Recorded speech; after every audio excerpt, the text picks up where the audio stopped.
when we left off, the Wavy Navy, our intrepid group of adventurers, had just recently made it to Old Berekur, the Dwarven Valley, and conversed with its leader, Veridin Great Thane. At the exact moment last week's session ended, Erland and the rest of the party were leaving, before Erland said that one day, as he saw it, the snow will melt and seasons will return to the Dale Lands. A very inquisitive Veridin, leaving his throne now, his long, tendrilled, 12 garnished beard wafts by his shoulders as you guys see him stepping down from the icy throne. As he does so, he brings his thumb and forefinger up and begins rubbing his chin. So, you have seen the place return to its summer home. How is this, sea elf? As he looks to you, Erland. I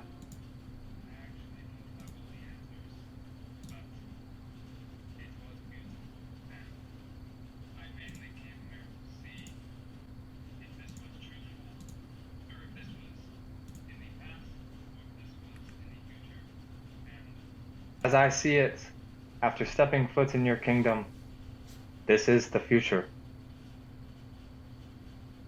Go ahead and make me a persuasion check. You're muted. Erland, go ahead and make me a persuasion check.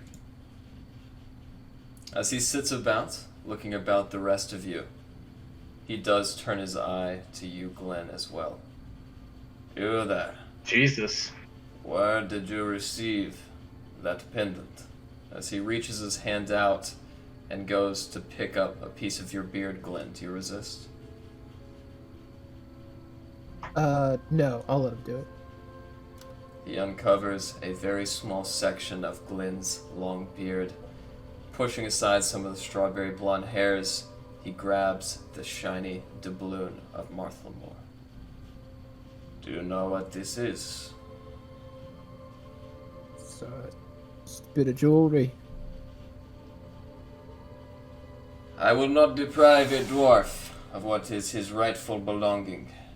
But know this pendant here holds more value than all the gold in all of the coffers below the mountain.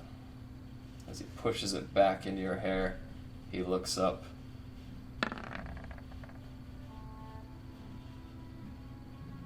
For whatever reason, Sea Elf, I believe your vision. But a vision is not a lot to go on. So unfortunately, I will once again ask all of you to leave. As you wish. What makes this pendant so valuable in your eyes? As far as I mean, I've been wearing this for a while. I didn't realize I was making such a mark on myself. That pendant is one of the dozen divine doubloons. Crafted in the First Era, it is said that the All-Father himself requisitioned their make. It is foretold one exists for each dwarven god. If they are gathered together, a blessing is bestowed upon the gatherer. I mean, interesting bit of history, interesting myth, interesting legend. You're sure that the one I carry is the one? Could there be replicas? This be That is the one of Marthlamore Dewey. Hold fast. It will aid you in your journeys. However, as he sits down his icy throne, I cannot. Thank you for being so forthcoming with this.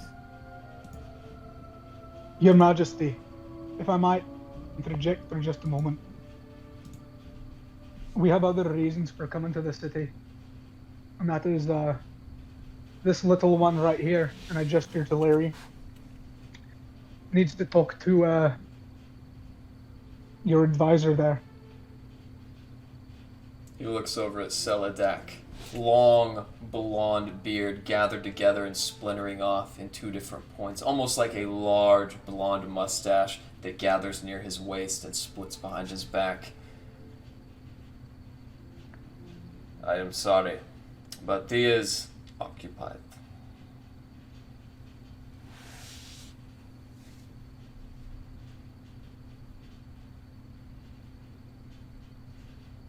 I don't know if they heard you. Are you sure?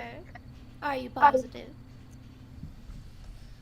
Indeed, but feel free to stay as long as you'd like. Sure. So, like, do you know possibly when he could see me? Seladak, he's one of the many sharp helm wizards. His prestige, his intellect, and his renown, his artificial magics. I doubt he could spare time for the likes of you.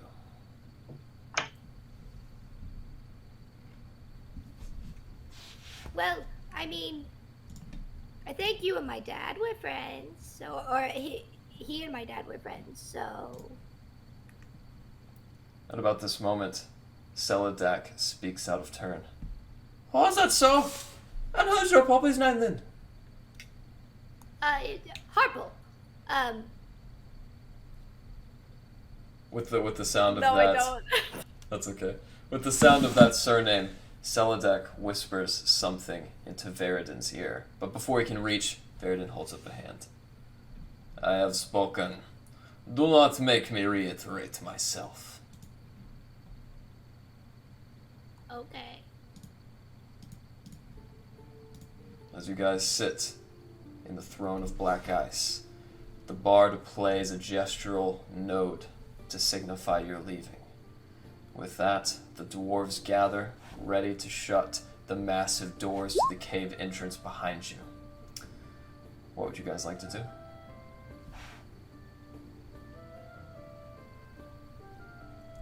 Erlant, did you lads, see... I say we. Go ahead.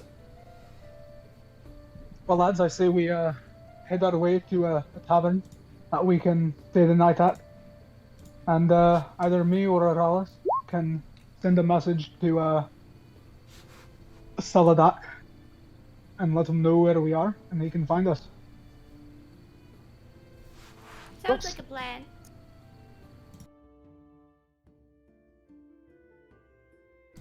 As you guys begin to make your way... Okay, let's ask around. As you guys begin to make your way out of the throne of black ice, in front of you is a large foyer, cragged black rocks and still unmined veins of copper, gold, and silver ore decorating inside.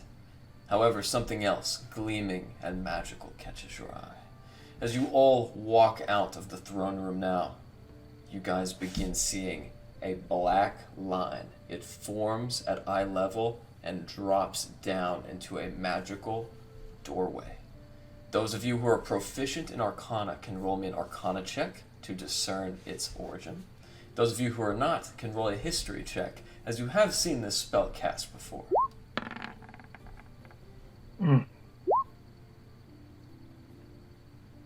Alistair, you know this, as you do, Larry. And Urlas, the three of you recognize a dimension door.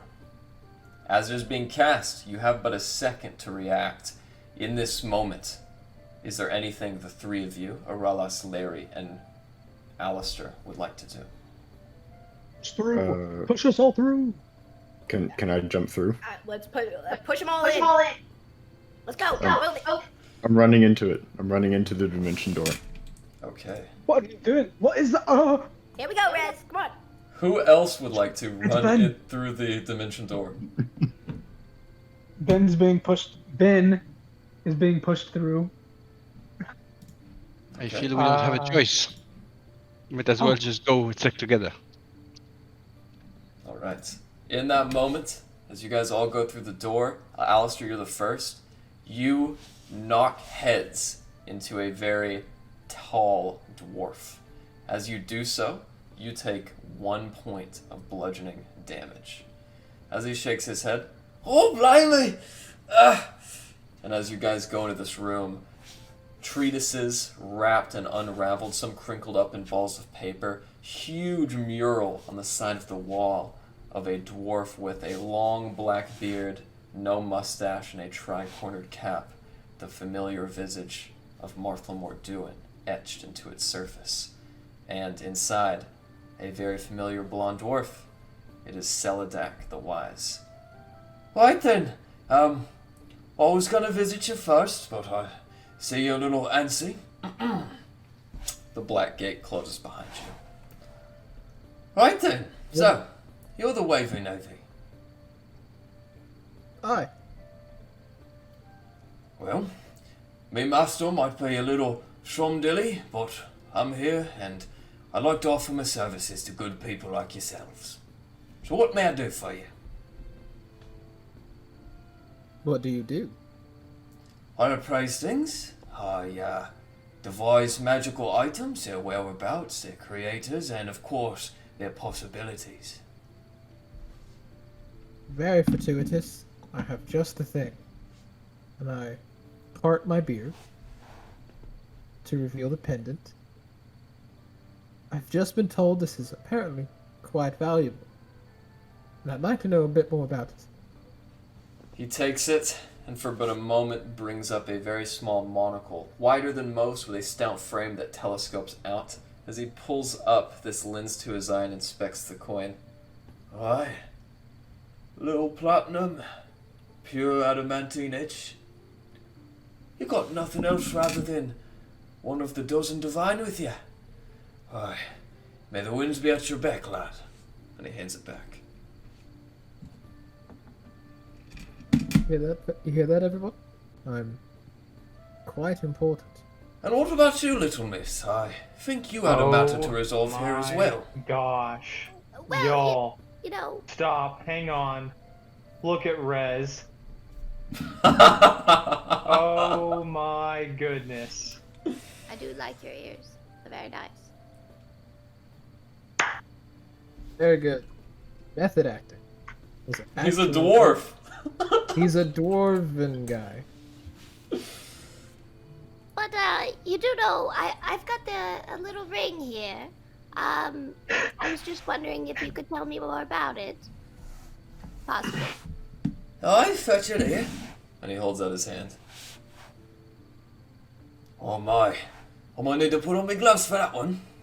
He turns around and puts on these very large brown leather gloves, gilded on the edges.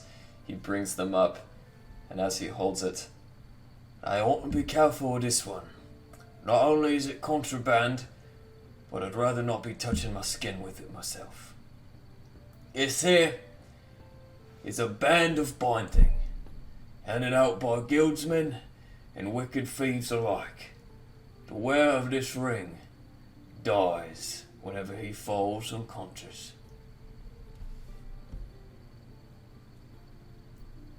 Yes, I see. And do we already know the origins of it? You do not. And where might it have come from, possibly? Can Well, you tell? could have come from a few places. However, in order to determine exactly where it came from, I'm gonna need to access the old forge. Now, Varadin's already spoken once on the matter, and I don't think I'll be able to change his mind anytime soon. However, if you go to the old forge 2 hours after the midnight blare, I'll meet you there. Yes, okay. And then Larry, having no perception of time at all, looks to Rez and in a way that's like, you'll tell me, right? Clarify, you said 2 hours after midnight blast. Hey, that's right. So 2 in the morning? Right. You won't be able to miss it. It's quite loud, and it sounds a bit like this.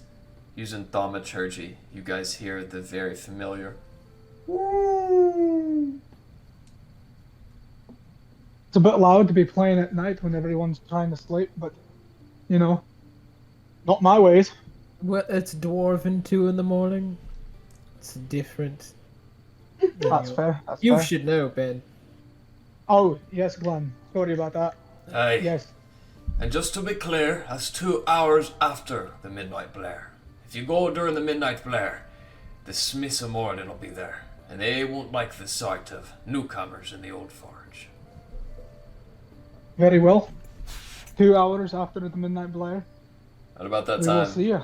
you guys hear a knock outside of his riveted mahogany door. The black door knocker on the inside begins to open, and you guys hear a voice. Silly duck, what was that noise? I Hey, quietly cast Dimension Door in the way he does to take us back to where we were. Scram! Like, right behind all of us, and I push all of us through. He holds his hand up to make sure that you guys all go through, as typically Dimension Door is only one person. And as he maintains his concentration, you guys all make it out before Veridan makes it back.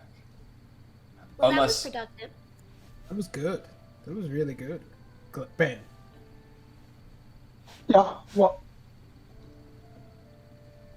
as you guys are standing in that room, you see a dwarvish guard, one of the Iron Star's guard, sitting. He has a metal faceplate of riveted steel and chainmail that is ornated to look like a beard. He looks at you guys peculiarly at the side of a dimension door as he holds his I flick him a halberd. platinum and just hold up a finger like this. He puts it under his beard and then gives you the anvil salute. I give it right back. Bribery being a language that all guards understand. Now then, Wavy Navy, what would you like to do? Well, I say we wander to the town, see if there's any stores, any finery to be had. Because I'm gonna be honest, it's been a while since I've been able to flex my coin. Alright. Glenn would actually like to inquire about maybe a local archive or a library. Sure. Got some questions. Erland is just going to follow the majority of the party to wherever, and he would like to take a look at that scroll from his youth. Okay. Glenn. Sorry. Now I'm getting confused. All good. Ben! Yeah. As you make your way out into the square, the market square in which you guys had previously left, this is the long center strip etched into the valley where you guys had previously taken a left to go to the Throne of Black Ice. As you make your way out, you see many refugees hawking their wares. Half-elves, humans, and even dwarves, if you can believe that, are stuck in.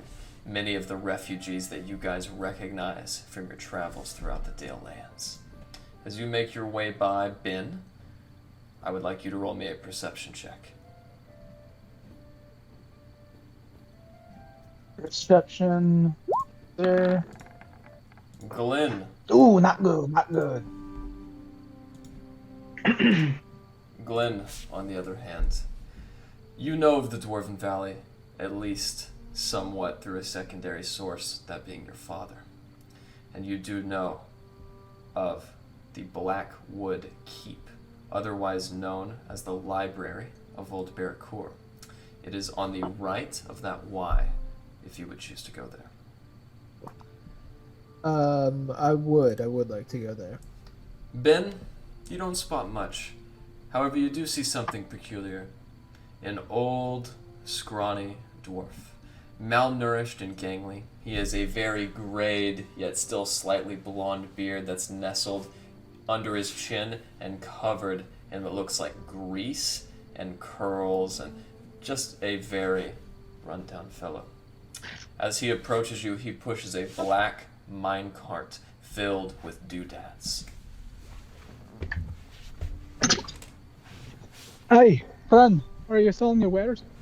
Aye, for the right price I am. Ah, well, you're just the man I've been looking for then. Let's see what you've got. Right. I've got here a piece of dwarvish trail bread, As he holds it out, it just looks like a rock to you. What else you got? Good I'm God. looking for the rare, powerful, Ooh, the antique, rare and the powerful. collectible. Right. Well, I do have this little number. He holds up a small bronze ring lined with fur and what looks like 2 porcelain baby seals on top. This one here was an heirloom of an ancient family in Cardinival. I picked it off a dead feller last time I was there. And how much would you be willing to part with it for? Ooh, say 2,000 silver doubloons.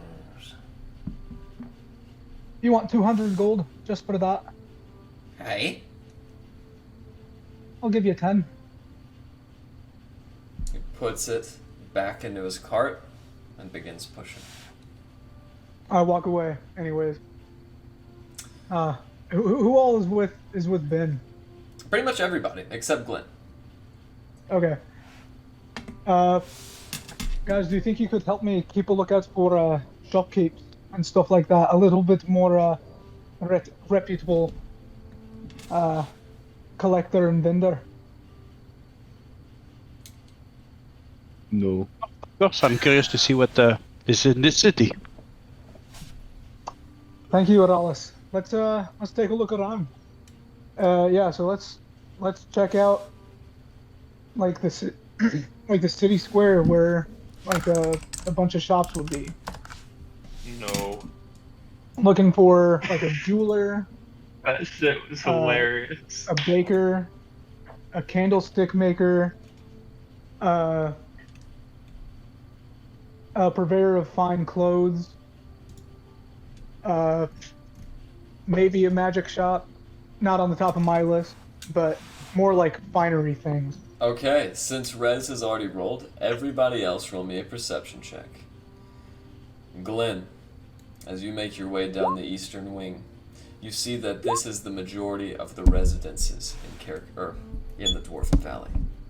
As you make your way by Glenn, you spot small dwarvish children running around, some even with large wooden sticks as they smack these wooden wheels that turn end over end. As they play this childish game, one familiar to you in your youth, you finally spot it, warmed by the pyres next to it that illuminate and gather soot on the black, craggy rocks of the cavern behind them. You see illuminated in their warmth a large, hexagonally shaped room lined with books on all sides. Is there anybody that's like working as like the librarian up front, or is there just like are there just books? Are there employees? What am I looking at? Behind the desk, you see a white bearded Duragar, dark black skin, red eyes. As you walk in, you see him with his head back and his eyes just very slightly opened over a large leather collar. Excuse me, sir. I need to inquire. Do you have any records or books, scrolls, whatever, of the 12 pendants representative of the dwarvish gods that I could look at? Maybe you could tell me where I would look to find such a thing. Such information is very widely known.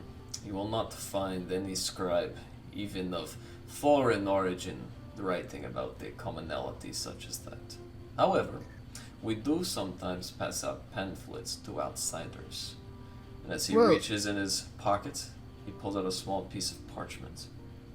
Is this what you are looking for? I worry that maybe I spoke too broad. Is there any sort of record or bookkeeping regarding known locations or known or people who are known to have had these things at certain times? Like, do we keep track of such a thing? Oh, you are speaking of the Dozen Divine. Of course. As a matter of fact, I pride myself on my ability to recollect this information. The first was forged in honor of his love, Baronar Truegold. This platinum doubloon, mixed with adamantine edge, has been lost for many eras. Some doubt its existence. The second, crafted for his first son. This decorates the halls of the old forge and can be visited to this day. This is the doubloon of Dumathuin Duin. The third goes to his second born, the Mistress of Love. Her coin has only been missing for 100 years. It was given as a present to the Sultan of Kalishte. It is the coin of Sharindlar. Tell me if I am boring you. No, I'm sorry. I'm making notes. All right, I'm writing this down. of course. Very. You're talking. You've got a lot of information. Sorry for that. No, please do proceed. After that, forged in honor of his last-born son, the coin of Marthlamore, and he stops in his speech. Duin. My, I see now where your interest originates. You may want to keep that hidden. I tuck it into my gleaming armor. After that, there is many disputes in the records. The ancient scribe Movsen says that the next 6 are but a mystery, a mere fabrication. However, if you ask this dwarf, I believe that the 6th coin was constructed in honor of Clengden Silverbeard, this being the second youngest son of Moradin, yet he did not think him earning his own coin yet. At about that time, he goes to mention the 7th one, until you hear an interruption. Oh, yes, sorry to bother you. I was just looking for a book. As you turn around, Glenn, dark red robes, white, scruffy, bushy beard without a mustache. It is the human Dolnar Zeal. As you look back at him, he makes odd eye contact with you. Just 1 second, sir. I am helping a customer. The 8th coin, forged in honor of the next line in the Moradin Salmon. Give me a moment. Sweet. Yeah. No. Keep going. I've been. This shorthand that is going on these notes right now is insane. I don't know if we'll be able to decipher this later. It's really insane.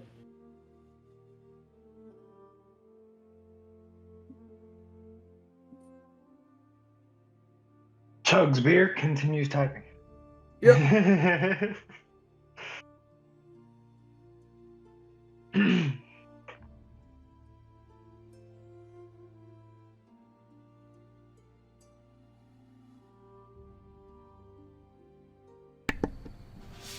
The 8th coin, crafted in honor of his noble exarch, was made and minted for Varagden, the god of dwarvish deep mining and warfare.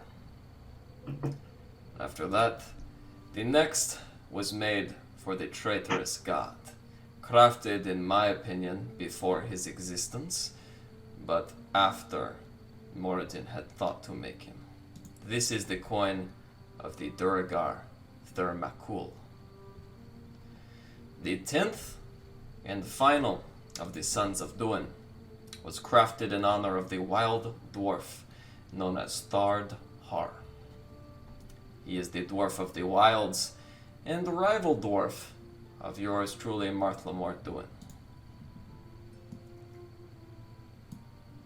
The 12th, sorry, I've gone ahead of myself. The 11th is in honor of his daughter, Hela Brightaxe.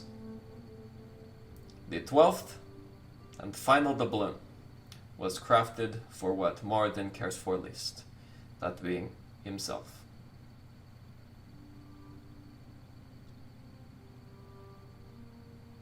Wait, it was protected for who? Who cared for the least?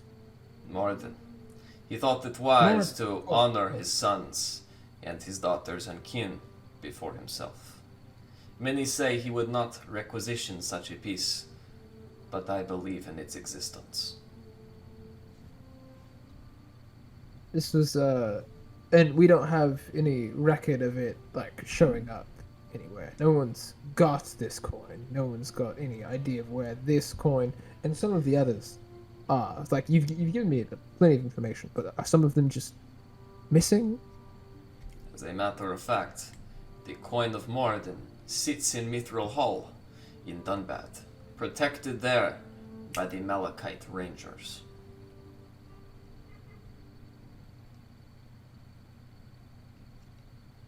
Goodness, you have been a wonderful help.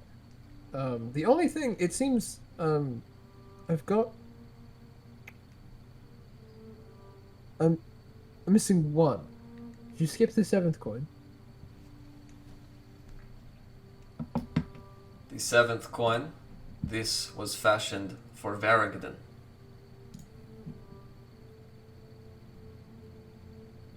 And you are aware, Glenn, being a dwarf yourself, that is spelled Vergadain. Okay. As a matter of fact, there is a list of all deities and their realms on the pamphlet I have given you. Oh, wonderful. Okay, sweet. I will refer to this. You've been a fantastic help. May the winds be at your back. Does this library take donations? No, but its keeper does. Of course. I slide him one of my platinum. He looks Keep at it. Truly. Where did you receive this coin? Oh, various adventures, duties. As he looks at it, he admires the Dethic rune. This is a coin of the Underdark. He puts Do it you as... like it? Oh yes. It is worth much to the right appraiser. I hope you find the right one. Erland, as you and the rest of your party make your way southward, deeper and deeper into the Dwarven Valley, you take some time to read your scroll.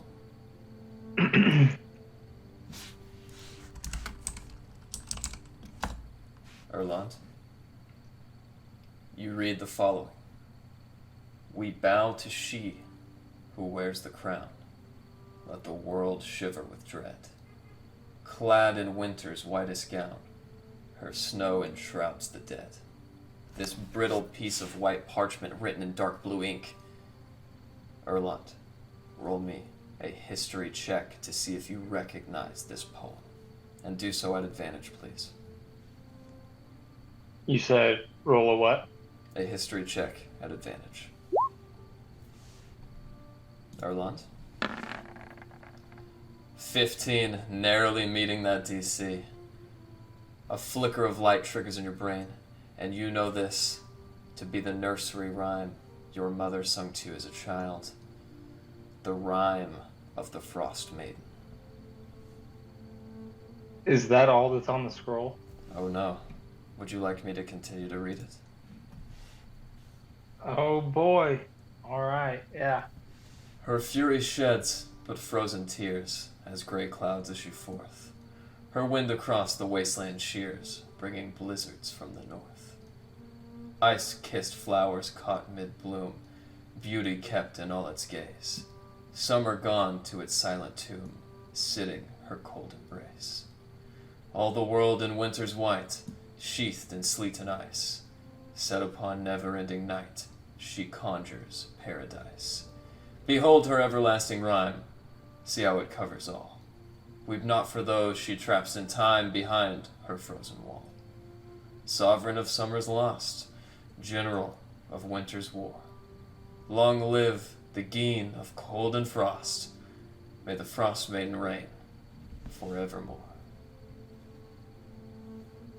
That's all that it says. Indeed. It's just the poem. Indeed. Erlond is going to produce flame and burn it. As you do so, the flame subsides, and with this ignite, you all look back and see the poem is unscathed.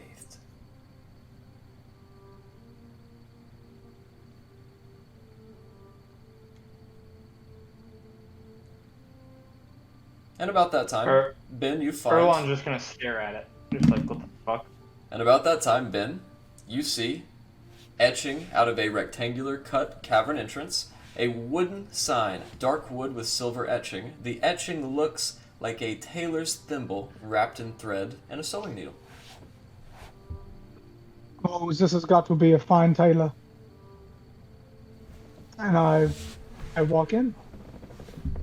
As you walk into this room, you see a few female dwarves, very elegantly decorated beards, thin and brown that small to the side with green bulbs decorating.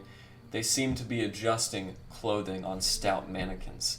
Those of you above 6 feet tall have to duck along with Rory to manage the height.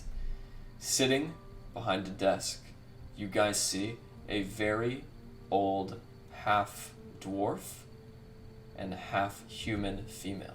She sits a little bit taller than most dwarves, but still very stout. As she holds her head up, you can see where the hair on her beard has been shaven or lost to time, and next to it, a white, frothy sideburn, one on each side of her head, and her hair is styled in a white dew with a pin inside of it. As she looks at you guys with keen, knowing blue eyes. Welcome to the push and pull. How might I help you? Oh, yes. Well, first off, I just wish to peruse and see what all of you guys have. Been it's been quite a while since I've been around a fine tailor such as this. Why, of course. If you need anything, let me know. I am Erlina, and we are Clan Frostbeard. Good to meet you, Elena. The name is Ben. A pleasure to meet you, Ben. If any of you would like matching garments, we are offering a deal. Very low price for a bunch of people who would like to purchase similar fabrics. Oh, we could all be matching. Yes, we could, Larry. Actually, I did think of something I do need. I need a hat made. Alright, would you like a sharp hat, a winter's hat? What type? You know, one of those ones that, wide plume, kind of bent up on the side, with a big old feather coming out of it, preferably in purple. Alright, indigo jester's cap with a plume of which hue? Purple. Like, the hat can be like a deep, almost, with a purple feather. Like, maybe almost black, but like on the purpley side. I can... For the material of the hat, and then just like a lilac feather. I can certainly dye the hat and the feather of similar colors, but might I suggest the plume of an ostrich? I think a gold feather would accent the indigo very nicely. You know what? That actually sounds very lovely. Of course, and it's cost productive as well. Pardon me. And about how much do you think that would cost me? Well, indigo is a very rare dye, but altogether I don't think I should cost you any more than 200... Well, hold on, let me check my bar here. Sorry, 1,000 silver doubloons. As you know, that is 100 gold. Do you think you could do 500 silver doubloons? Make a persuasion check. At advantage, because At advantage. You are shifted.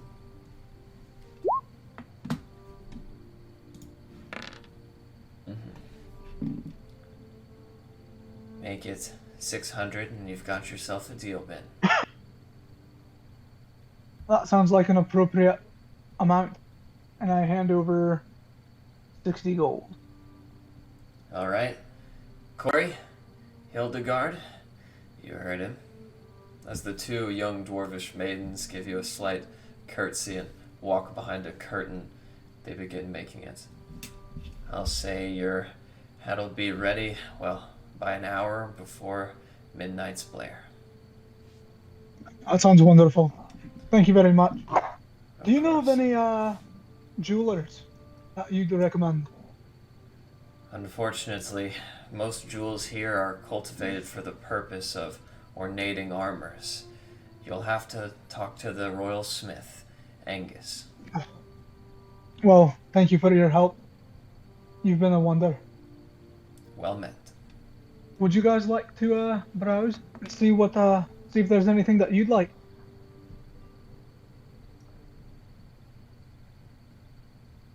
I can't remember, is Lishana with the group? I believe she is. She is indeed. Well, if there's anything you would like to procure yourself, Lishana, I could maybe help you procure it. I'll gift it to you. Oh, It would be my pleasure. That's very thoughtful of you, Sheshik. But dwarvish stylings were never really my preference. Yes, I understand what you mean. And I'll look at Glenn's little thick legs and smile. I'm at the library. You can't look at my little legs. Then I'll go with the. I'll go with Ben's little thick legs. As you guys are heading out now, she does stop you for but a moment. Oh, Urlas, what do you think of these? As she holds up two red orbs with hooks on the end to be put into the ears. Well, that is just perfect. If you like them, it would be my pleasure to give you just a gift in these cold north lands. What of these, Mrs. Erlina? How much are these earrings? Oh, those are not earrings, those are ornations for the beard. But, seeing as how your friend paid out a hefty sum, I will charge you only 200 silver pieces. Perfect. I'll give her 2 platinum pieces, just to look baller. My, I haven't seen these since, well, a long time. She puts them in her private purse as opposed to the registration purse and gives you guys the earrings wrapped in a very small brown box with a light blue If bow. you need any fitment help, Larry can help you later. She's great with those kind of things. I'll keep that in mind, Mrs. Larry. Also, if I were to get like a quote on just maybe, let's see, 1, 2, 3, 4, 5, 6, maybe 7 matching coats, like winter coats with embroidered like WN on the back. You see a bright smile spread across her face. Well, typically that would be 1,000 silver doubloons, or I see you're dealing in gold, 100 each. But for you, I will only charge 50 for each coat. Can we do it? Can we do it, please? You know, that sounds really nice. Yeah, that sounds really nice. And I'll give Larry 50 gold. Yes. And I will walk to each person in the group here. Seeing as Glenn is not here, I would dish out a 50, but then he can pay me back. It's fine. I know he wants one. As she goes around to take 50 gold pieces from each of you, Rory, as you are sitting in the tailor, would you like a matching winter coat? Rory would like to have a winter coat. Let's go! Welcome back, Casper. Let's fucking go. God damn it, I just babysit kids for another hour. That's alright. With that, is there anyone amongst the Wavy Navy who would not like to donate 50 gold?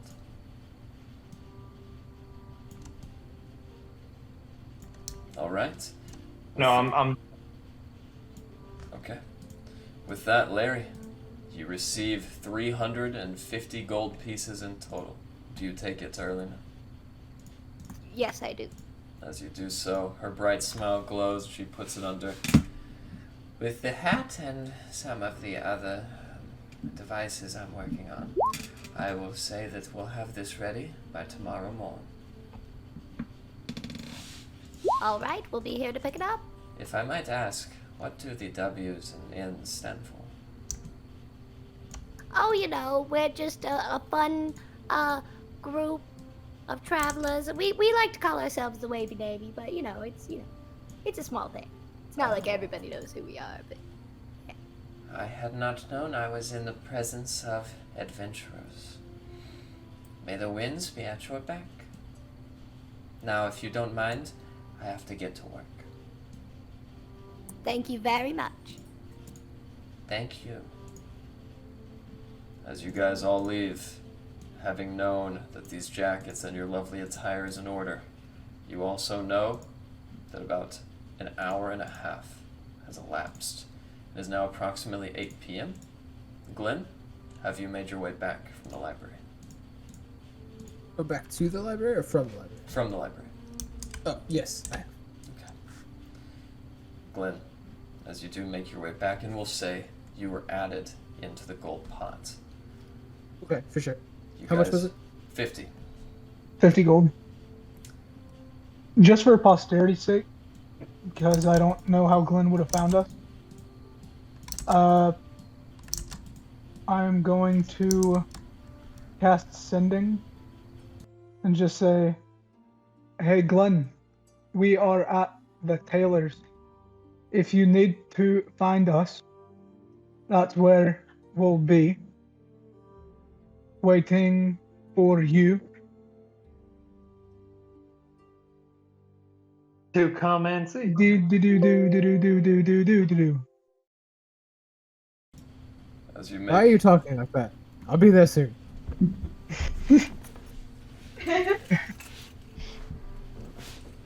As you make your way out, you see a fleet of Iron Star Guard, some with platinum horns, other with those steel lamellar chest plates, shoulder pads, and fake ornated chainmail beards. As they march by you in four file, their columns taking up the breadth of the hall. You have to squeeze up against a wall, Glenn, to avoid them.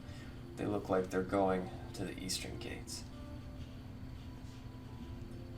As they're passing, they seem pretty serious. But as they're passing, I will ask what's going on.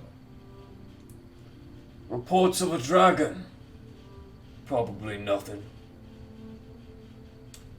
The dragon? Goodness. You equipped? As he looks around at the other elite soldiers, he just gets back in a file. Alright, carry on. As you return to the rest of the party, Glenn, all of you gathered here together. You have been to the tailor, you've been to the shops. Is there anything else you guys would like to do? Perhaps if there's any magical weapons, armor, items, just in case if we see something. If not, we can come back later. Alright. Orlas, go ahead and make me a perception check. I rolled a 18 a minute ago. That's right. If No, that is acceptable. As you look over, you do see one of the massive monuments in the Dwarven Valley, a huge statue to an ancient king. An axe on one hand, a warhammer on the other. Below him is a pyre, completely covered in gold. Inside, you see bits of doodads, offerings to this great king. People seem to be placing magical items, heirlooms, and other artifacts to be forged and destroyed as an offering. If anyone would like to guess the nature of this statue, go ahead and make me a history check. Glenn, your history check will be added by your proficiency bonus twice, so +6. Wow. Good thing you guys couldn't use those later on. Larry and Aurelas, You know that these magical items are offerings that the dwarves give off. And not only that, but this great statue is none other than the Allfather, Maiden himself. If these This is all just junk.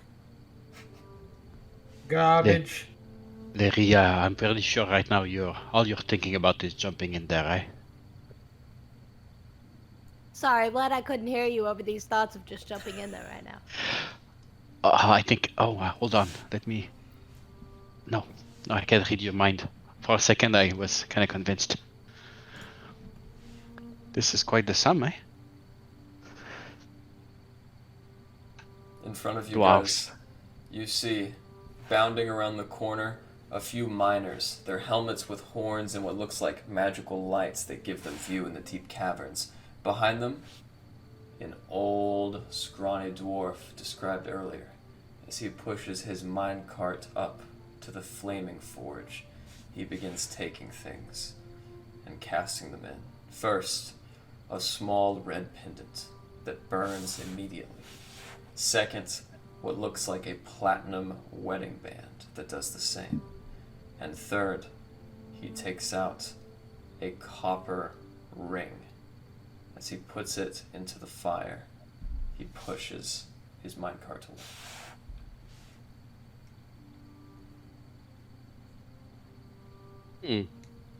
Did I get a look at all of the red pendants? Doesn't look like anything to me if I've seen it. It did. It looked like a pendant of fortification, one which would give its user an extra hit die of health.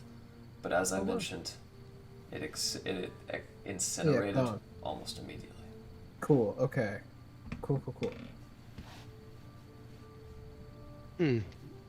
What a waste of shinies. Indeed. Okay.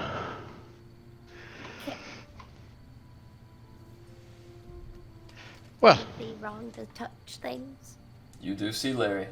That ring, that final ring he put in, is still there.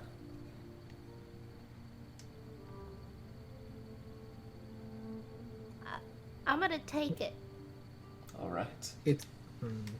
Larry, as you approach the forge and you guys watch, there is a guard duty that is slowly making their rounds. Larry, as you wait and you pick the right time for the flames to subside and the guards to go at a distance, go ahead and roll your sleight of hand. if I may give her advantage, I would cast a minor illusion of a sound of a kid screaming on the other side for the dwarves to look elsewhere. 18 good enough? As you guys hear this scream, the guy's minecart falls over and onto his toe. Aye, bloody hell! And as everybody looks in the direction of the minecart, Larry, you quickly, with your fire-resistant hands and an 18 sleight of hand, pick the ring of frost resistance out of the fire. Larry? And I will securely pocket this. With that, this ring is bronze in color, though you know it to be an arcane alloy. It has white fur on the inside of a crag cat that gives it its magical hue, and for style purposes, 2 baby seals, white skin with very cold blue eyes, are cuddled up together in warmth on the very top. Oh, how cute. Larry, I will take this secret to my grave, but I think you've committed a heavy dwarf crime. Oh, hush it. It's in the name of Oh. shinies. They're just ruining them around here. They're just destroying them. Probably to make more, but still. Doesn't matter to me. I like you more than I like a lot of the people here. So, carry on. Here, here. With that, we will take our bathroom break. Larry's just hoarding magical items. That sounds like Larry, but, She's not the only one. Give Rose Cough, the ring of cough. fireball. Rose, how would you feel about a new hat? I literally just bought Yeah, one. well, you could, Well, put it underneath the hat. Just so we're clear, you have 3 attuned magical items and 1 wondrous item. 3 attuned is your max, so you can wear all 4 and be fine. Yeah. That's Can't artificers go for 5 at some point? At some point, not this point. Yeah, we still got a couple levels to go. That's right. If everybody is back from their potty breaks, we will resume. So, I'm Rory back. Head back to the tavern and wait until 2 hours after the midnight bellow. Sounds good to me. First round's on Alistair. Oh, has Larry put the ring on already? No, I put it securely away in a pocket underneath my current attire. Okay. Yeah. No one will find it. Yeah. Keep it to I'm putting yourself. it on until we leave. Yep, Alistair's grab buying a round for himself. as you get back to the table and push your seat out, Hanseth comes out with his big frayed gray beard, straight and with a single ponytail over the top with a blue cord. As he looks at you, he runs his hands over his mostly bald head. Alright, lad. That one's on the house. I'm downing whatever there was. I'm downing. As he pushes off a hearty glass of Fossbrew, the milky mercurial mead that's made with mushrooms. You wash it down and it has a very medicinal aftertaste, which is quite a pleasant departure from your dwarvish quarterleg. Really quickly, I just want to get you, Garrett. Sorry. So I'll be real quick. You and I had a very brief text exchange last week, and I asked if Glenn had any knowledge of the recipe or whatever to any of his father's drinks at the Hook, Line, and Sinker. I will say yes. I will say that you are aware of the recipe for all of them. Okay, cool. And those That's all I are, wanted. I don't know why I know this off the top of my head, those are the Seaside Scalder, the Silver Mint Twist, and What's the last one? Aren't there also just 3 drinks called the Hook, Line, and Sinker?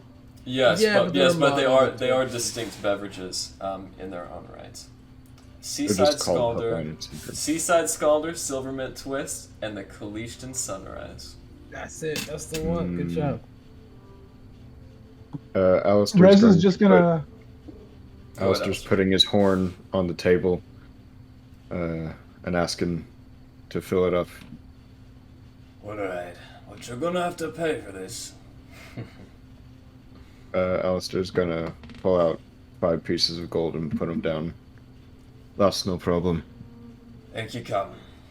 As he pours it up, he gives you a frothy brew that even spills over the sides. He takes a very clean linen rag and wipes the side, making sure it's dry.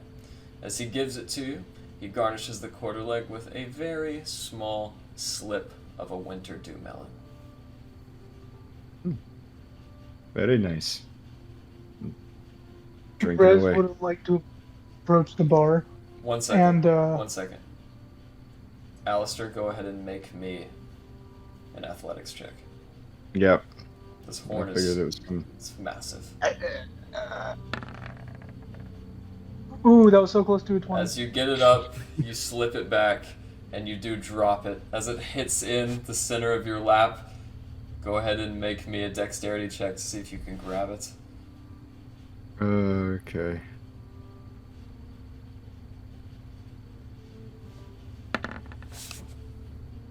All right. I'm gonna Yeah. add 4 to that. Terrific. Yeah, you grab it. You're good. Party foul averted. Ben, Yep. what would you like to do? Yes. So Ben is going to approach the bar, and essentially order 7 empty mugs, because he's including Lashana. Because Eric, don't forget about NPCs traveling with the party. Of course. And he's going to say something like I want to order how you do at a sports bar, like a pitcher of beer. Like a pitcher of ale for our table. All right. And will that flagon be for all of us? Yeah, we might need to refill it, but yeah. I reckon it will need to be refilled. Patrick, I need a flagon for the boys. At about that time, you guys see as he's busy cleaning up glasses and filling up some more drink inside of a keg that is a massive silver disc floats out on its own recognizance, and in the center you guys see a big stonework flagon, the face of a dwarf etched into the side with a braided beard. As the silver plate lands on the table, it quickly evaporates and the flagon drops down. How much for the flagon? Oh, 20 silver doubloons. You got it. And I give him 2 gold. Fancy doing business with you. So, Wavy Navy, where are your adventurers taking you to on this morning? Well, we've had a rough couple of days, so I believe we're just going to relax. Do you guys have rooms here, by chance? Because we have some stuff to pick up in the morning. Aye, got rooms upstairs. Just go on out and push on the face of the Maiden statue. It opens up into a hallway. And how much are the rooms? Oh, for you lot, 2 silver a night. Per room? Total each, yeah. Oh, that's for each of you now. Of course, yeah. Okay, so how many rooms do we want? Get in my own room, and I'm pushing out 2 silver. Right, Ian, I'll give you the one in the back. 5th door on your right. I will also take my own room. Alright. Anyone care to bunk with old Glenn? I can. I'm small. That is one Larry thing and I should tell you. He looks up at Rory. The rooms are accommodating to dwarvish people.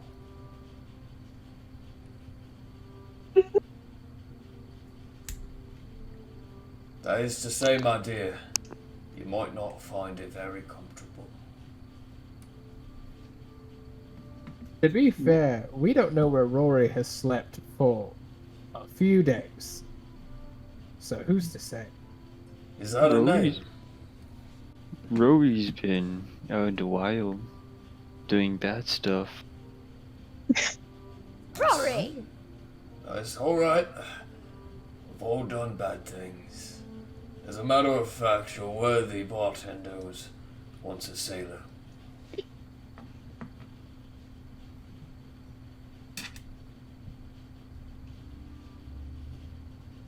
So why don't we take a seat at the table and enjoy the evening? Well, real quick, let's make sure we know how many rooms we got. I know that Alistair and yourself taking your room. Larry and I will bunk together. Rory, we need to get Rory. By God, I don't even know if we're gonna be able to close the door on Rory. Rory I'll would dig slide a hole. another 2 silver towards him, and say, and then the 2 elves will be in their own room.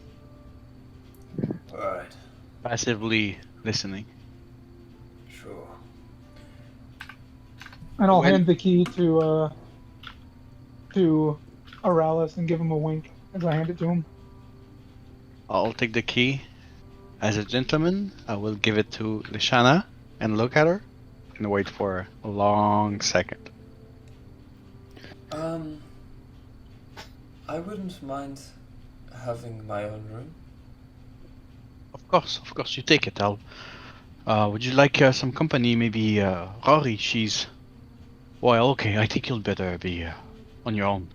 You see her Doesn't eyebrows. Everyone's just getting their own room. You see her eyebrows kind of get a little taller at the side of the company, and then when you say Rory, she relaxes. Oh, yeah, yes, of course. I could sleep on the end of the bed. I could really sleep anywhere, honestly. Feel Rory free to... likes to cuddle. As you say that, you see the bartender peek amicably. I might have use for you yet. I'll get a room for myself as well. 2 silvers. Does that mean Glenn and Erland are bunking up together? No, I thought it was me and Glenn. Unless Lashana decided to have me as a roommate. I think I'll like my own room. I would like to get some of the painting done. Alright then, suit yourself.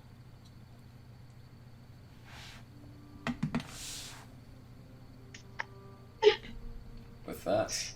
So everyone just gets their own room. No, me and Larry are no. chilling. Yeah, we're chilling. That's fair. Yeah, that's fair. As Hamish recovers 14 silver pieces, 1 from Larry, 1 from Glenn, and 2 from each of the rest of you, he gives you all a massive ring with several keys. No, the 8th key on that ring goes to the washroom at the end of the hall. I'm not saying you need to take turns, but it is suggested.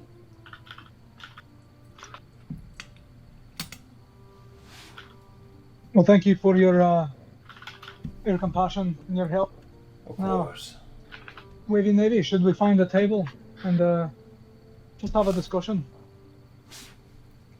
Indeed. Yeah, I'd love to. Of course. Alistair's going to get his horn filled up again before taking the seat. This horn is just as big as you. You got it, Captain. As he fills it up, this time he does fill it up 75% of the way. Alistair's going to take his time to gently drink this one. Alright. As you We're guys heading find, to the table. you guys do find just gonna- those 2 wooden tables that were put together are now separated, but you guys do find a stone table that juts out from the eastern wall that's pretty large. I'm just gonna lean over to Glenn and be like, is it just me, or is Alistair being a particular asshole these past couple of days? He's not been talking this much. Oh, he hasn't? Yeah. Which is weird, because if we're being honest, we might still be here because of Alistair. We might need to have, like, an intervention. That's what I'm saying. Like, we all like to drink. I mean, dwarves and everything, and being in a dwarvish city, but this is almost a problem. But yeah, we should talk to him. Maybe get him to open up more. You know who else could open up more? While we're talking about it, just you and I. Alas, he never talks to me. You know, maybe you two should share a room, and Larry can sleep at the foot of your bed. Well, I thought he was going to share a room with someone else. I would have asked him, but he didn't do that. So, me and Larry are going to hang out. And we're gonna chat, Larry and I. Anyways, see ya. Is it just me? No, it's just you.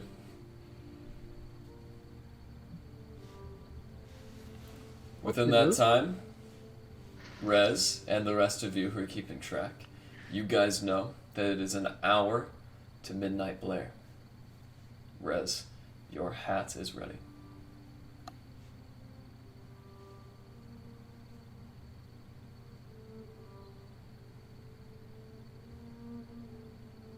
Rez is dead. The excitement, it got to him. Oh, yeah, we lost our boy. That's alright. With that, Rez is dead, sell the hat. I will say that you guys sit around drinking for but a moment's longer.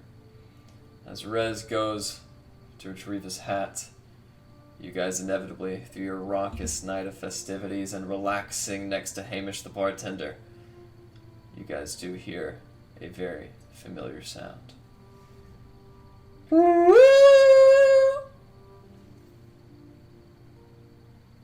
Midnight's Blair.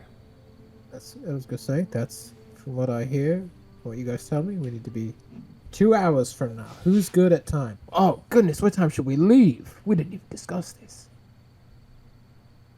About how long does it take to get there? 5 minutes. Oh, okay, we got time. We'll be fine. I say We're we leave at fine. 1:30. What do We you could guys- even probably stand to take a nap. What do you guys think of my hat?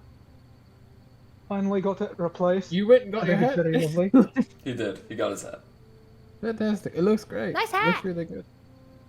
Thank you. I paid a lot of money for it. Did you give me my cap back? Yeah, I gave that back to you a while ago.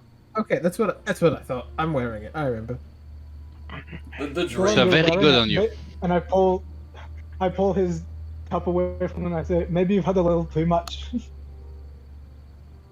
I'm wearing a lot of things. You can't expect me to keep track of all. It is I actually can. He's got underwear for his underwear. That's just called underoos, and they're very popular in Ivanhoe.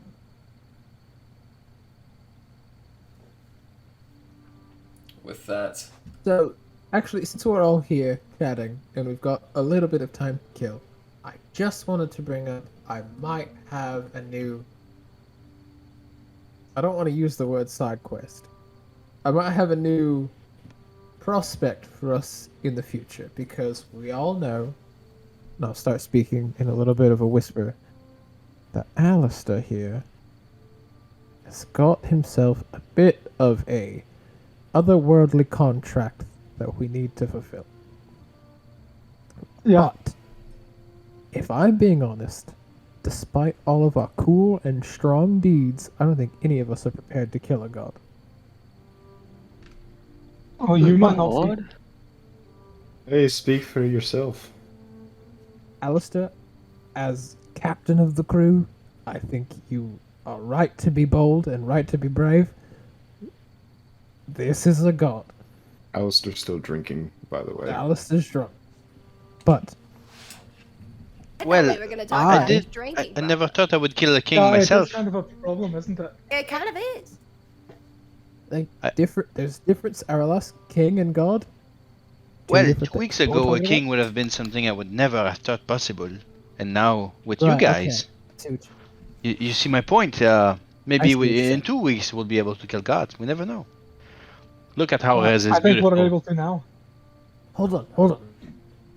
Let me real quick, and we'll do it fast. I am in possession of something rare, important, potentially powerful. Maybe not powerful on its own. I don't know yet. Show the pendant. There's 12 of these. Okay. Apparently, if we can connect, if we can get all 12 together, including my own, something happens. I don't know what happens. Oh, I have information that can lead to some of them. so they're not all in the same if we place? can, no, they're spread, and I don't even know if they're all spread amongst this area. But if we can find them all, I don't know. It might give us the edge we need to. But kill a you at god? least know, all of the locations of them are already, well known, right? So it'd be a I matter of can stealing them. direct you. I can direct you to some of them. Some of them are not even necessarily considered to be real amongst. Let me certain stop you scholars. right there. We have to kill a god. And to do Yes. that, you're suggesting we reunite the 12 Dragon Balls. I don't know what that is. I'm suggesting we connect the 12 dwarf necklaces. I was That's what thinking I the meant. same thing. I have read that story. It was a beautiful Yeah, story. it's a good About one, friendship. isn't it? I thought dragons only had 2 balls. Well, Those no, two- it's a No, longer no. book than that. Yeah, it's a pretty big book. Aralas, good on you for reading it. Anyways, my point being, we don't even know where all of them are. Some of them, like you just said, are fabled to even exist in the first place. And you want us to go around the country finding these 12 coins. Well, at least they're all in Icewind Dale, right? I don't know. They might be. Probably not. But Wasn't there one that was gifted to the Sultan of Kalishta? there Yes. was. there was. That is far away. I think what I think I might be able to possibly locate an object if you give me a day or two. I just need to work on the spell. See, we're halfway there. But what I'm saying, I think that's more of a 12th of the way there. Alistair, you're Can drunk. we use a lantern? Do we still have that thing? You do. You have it. But the What I'm lantern, saying is, the lantern only tracks creatures, unfortunately. And what is you guys' tattoo? But we know. What is the tattoos for? I can't remember. You guys had something for locations, no? Oh, I have a tattoo. Yes. he's got a Isn't that related, or am I confused about two different things? My tattoo has nothing to do with with the coins of a dwarven god. But all I'm saying is if 12 of these things supposedly exist, and I for certain have one, what's to say the other 11 aren't around the world? That's a good point. But we'd have to find them, confirm they exist, and then wherever they are, get them out of the hands of whoever has them. And I'm going to be honest, that sounds like a task that is not going to be handled in a few days, weeks, or even months. That sounds like a years-long conquest.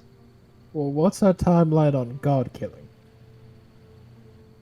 Well, I say we kill a god. The deadline for killing this god, in my opinion, is before the boat is done being built to get me off this frozen fucking rock. We're very confident of our abilities. I will follow you all wherever. I've presented the idea. That is all. Carry on with drink. No confidence in I'm abilities. no good with time, but None. I just want to make sure we're not missing our appointment. As a matter of fact, Alistair, you do know that it is 1:30 in the morning. As you Eddie, keeping time. time to go. Come on, lads. Go stand up, It's walk time over to the already. bar, get another refill in my horn. Alright. Now you You get gotta more carry than this 3 of horn down the these. streets with you? You get more than 3 of these, I'm gonna have to start charging you. Alistair's putting down another couple pieces of gold. You guys, let's listen to the captain. So you guys gather And another with- beverage. With a full horn. Alright, lads. Out the door. Is it really Let's go. time? We don't want to be too early, because then the... But we definitely don't want to be late. Yeah, you're right. We can just stand outside the place we need to be for a bit if we're early. As you all begin to head out, with Alistair in the lead. You guys begin walking up that Y, and knowing that the left takes you to the Hall of the Throne of Black Ice, you all take a right. As you guys go eastwardly, you go up a craggy turn which is familiar to you, Glenn, past the residential dwarven hovels and beyond even the Library of Dark Wood. And there you find, waiting for you, an octagonal-shaped room. More flame, brightness, and warmth than you guys have seen since long before Oriel's rhyme took this place hold. Inside, you see 3 large forges, one at the northern wall and 2 at the east and west. In the center, gilded and ancient, a massive anvil stands before you. Crusted around this anvil look like bright golden crystals and geodes that naturally regenerate on this anvil. It's no wonder why some dwarves believe this to be the place where Maiden fashioned the first Son of Duin.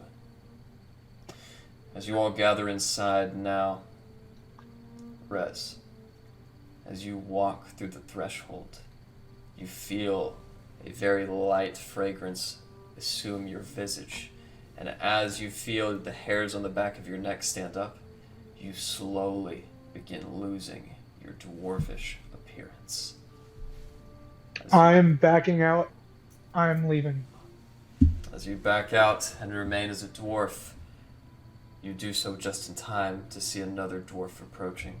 Hands bound in long blue sleeves, blonde hair now without his sharp helm, you see Celadak. As he walks up to you. Hey, getting a little cold feet at the last second. Oh no. My friends can go right on in. I'll wait out here. Don't worry, son. We're not all as we appear. As he walks in, you guys watch as his form begins to change. As Celadak grows higher and higher in height, his skin begins to molt and flake until bright blue scales appear. And in front of you, dressed in a robe, is a massive sea slad. Glenn and Alistair, you know that a slad is a pernicious parasite. Once attached to its host, it turns them into a monster such as this. As he looks about you, I contracted this as my days as a ferryman. Hopefully you won't hold it against me. As Glenn slips through, wings sprout from his back. And they retract, because that's not true. But, that's bananas. Can we talk about that, Alistair? We'll talk later. As he approaches a central stone You guys platform. go along in. I'll be right behind. Ben, actually, I feel like you've been invited in. Fine, we no. already know you're ugly. I'll just be out here.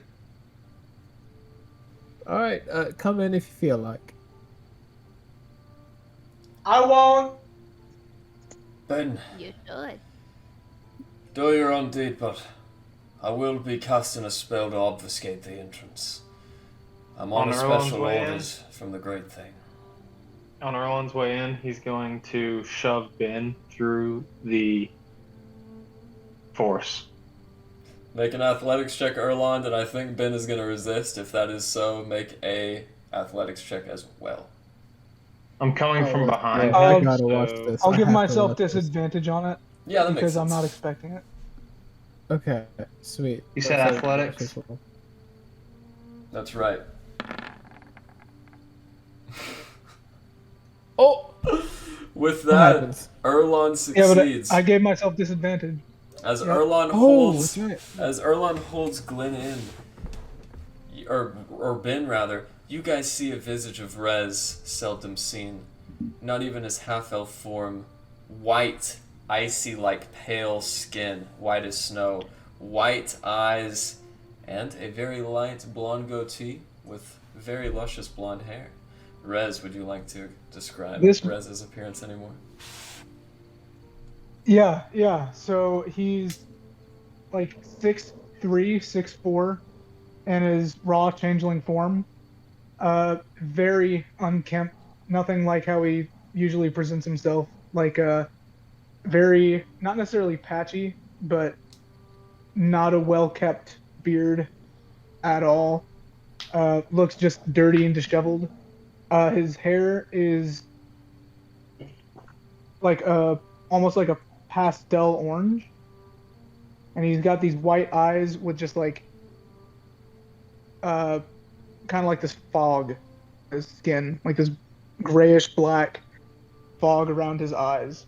As you guys Emanating. see, for perhaps the first time, the true visage of Rez. Seladak unravels his hands. Now that we're all an even playing field, you mind if I see that ring of yours, my lass? Here you go. Thank you, my dear. This here is the ancient Scrawling Orb, the same one used by our dwarven ancestors. It'll take but a moment. As he pushes these two nodules up to his face as magnifiers, he places the ring on top of the anvil and begins to concentrate. After... Closer to Rez. Go ahead. Just give me a long note, like your best note, just for like a second or two. Sing for me, just one note. When You know, I really don't feel comfortable being Larry. see, she's doing it. Really You don't should do it feel- too. I really don't feel comfortable being in this form right now. This was, and I look over to Erlon. That was a dick move. I'm gonna try to persuade you to just give you one note. Erlon is gonna give Rez a shit-eating grin. Oh, Um, that is you. You should feel yourself all the time, and I'll gentle shoulder punch him, and I'll go back to. He'll smack his hand away. Erlon, No, go Rez, ahead. you look better like this. Erlon is going to step forward and ask, yes, I'm curious. Is there any way to to prove to the king that I have seen his kingdom in great glory again. He takes the nodules off and looks at you. Faradin's a lot of things, but he's not untrustworthy. He knows you're worth your merit. I don't think that it's not that he doesn't believe in you, son. It's just that a vision doesn't mean much around here. Erwan's gonna step back. As he begins concentrating, I need everybody to roll a perception check.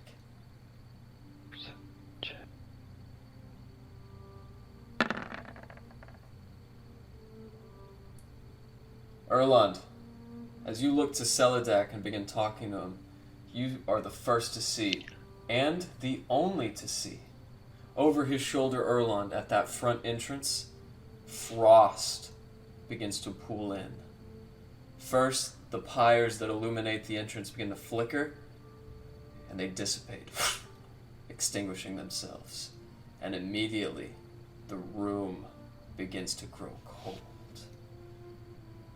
Erland is going to...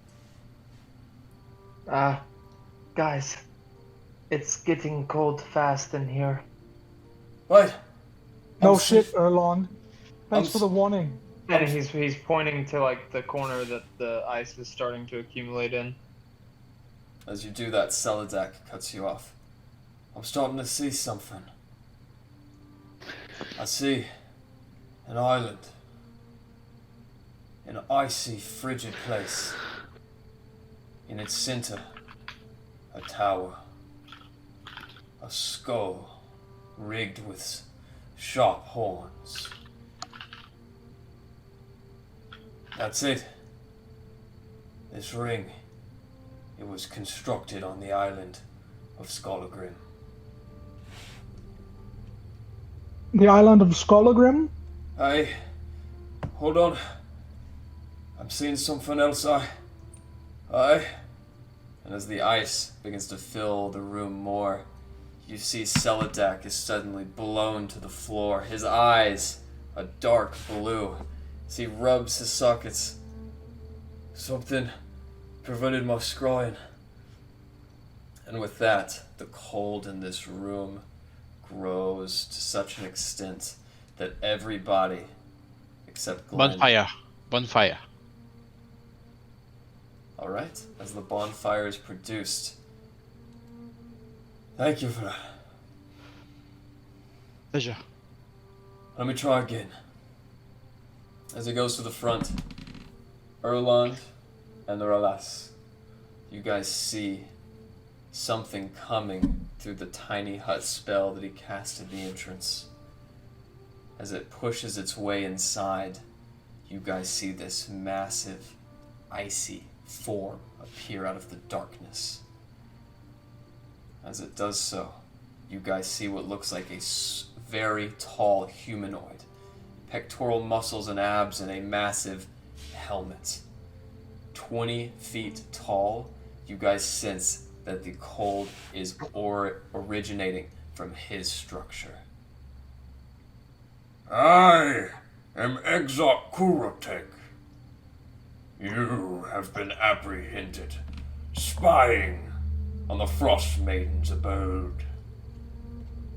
What have you to say for yourselves before I add you to her collection?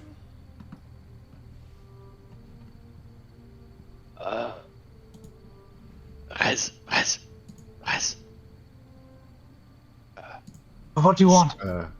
This big thing is going to attack us, I feel. Charm it. Sing for it. Oh, you don't say? Go on, fend him off. I'm almost finished. Alistair's going to say, we're coming for her, and then he's gonna shoot the guy. I'm shooting. One step ahead of me.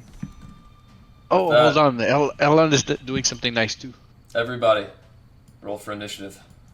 Yes. Oh, Where's my guy at?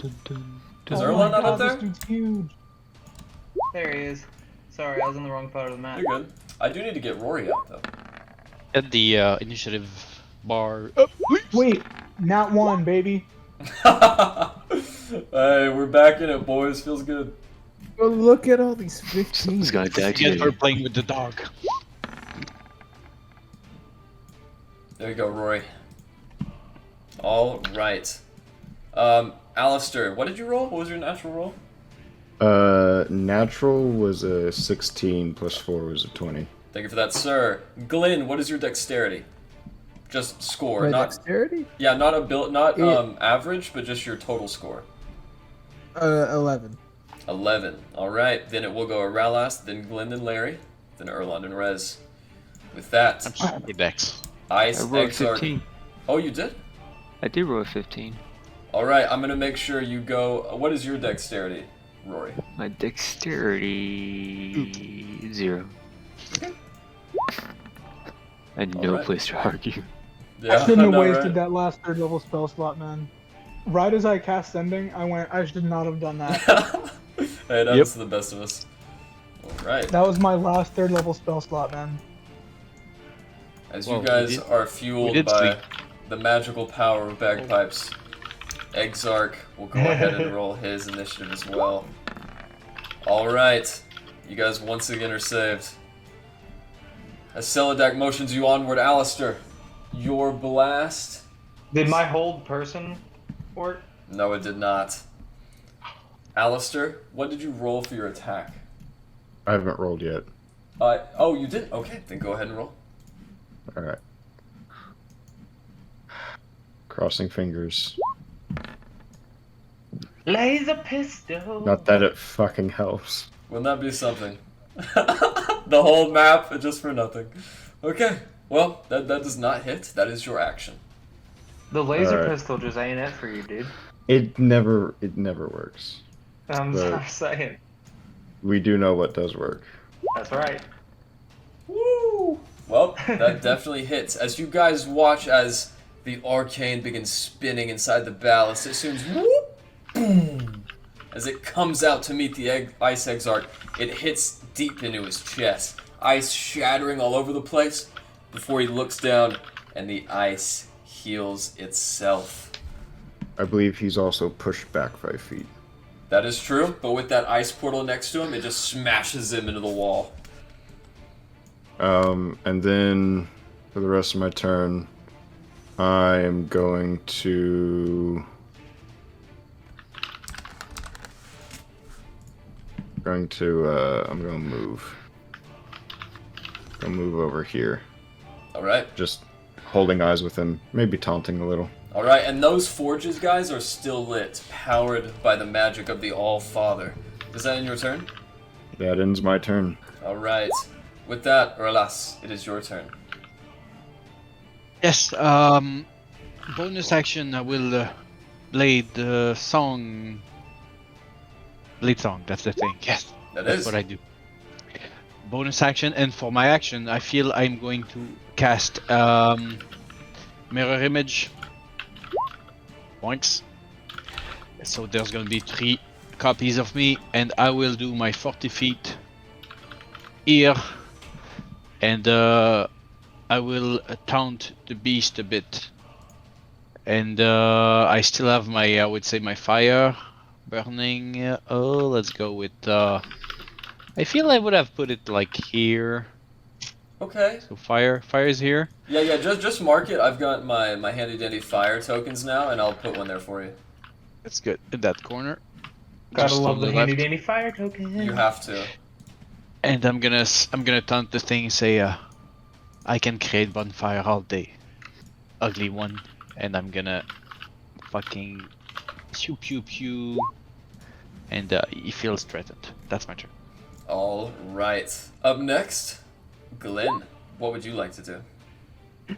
Okay, I'm gonna move here because that is my full. As movement. you do so, Glenn, even as a mountain dwarf yourself in your native home, the ice and cold originating, or the aura of ice originating from this Ice Exarch is just too strong to bear.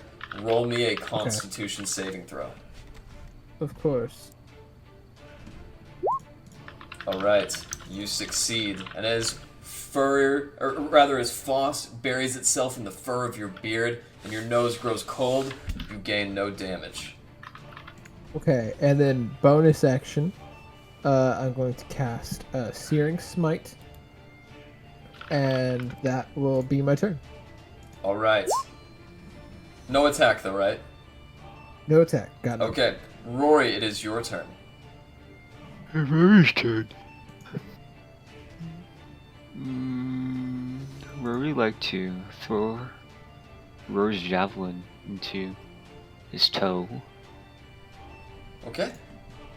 Go ahead and make your attack. As the javelin hurls through the air, you watch as Ice Exarch Kuroteg changes his view from Glenn to Rory and smashes it out of the air. As it hits the ground and rattles for a moment, that attack missed.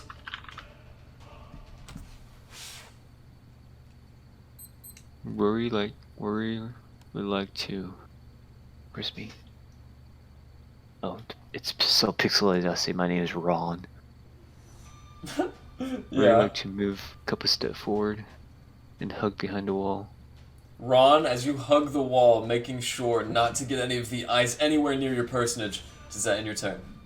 Yes, that is my turn. Alright. Up next, Larry. Larry, with your hammer, you know you're ready to do some damage. What do you want to do?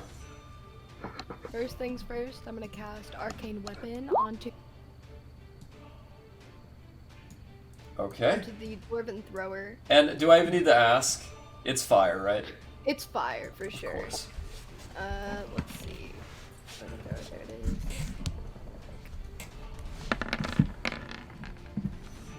That barely hits. As you throw it, you guys watch as the flaming mace spins end over end, and as it slams into the chest of the Exarch, it bursts out again, inflicting a second wave of fire damage. You will be the second to die. Is that your turn? I'm gonna go, oh really? No, you'll be the first. And then I can still do it again, can't I? Yes. How many attacks do you have? I think I can make 2. Alright, unfortunately that second one just misses. Gasper, can you put your thing on push to talk, please? Alright. So that, if I'm not mistaken, that is a total of 9 plus 9 plus 5. I believe so. Yeah, okay. And then, yeah, because the D6 is for the Arcane Weapon. Alright. With that... You know, let me look that up. I actually think... So what level are you casting Arcane Weapon at? It should just be first level, I think. Okay. And it's 1d6. Oh, okay. In that case, that will only be 14. Alright. Let me see here. Okay. With that, your turn is over, correct? Yes. Right. Erland, what would you like to do? I am going to step forward. As I'm walking, I would like to cast good old Guiding Bolt.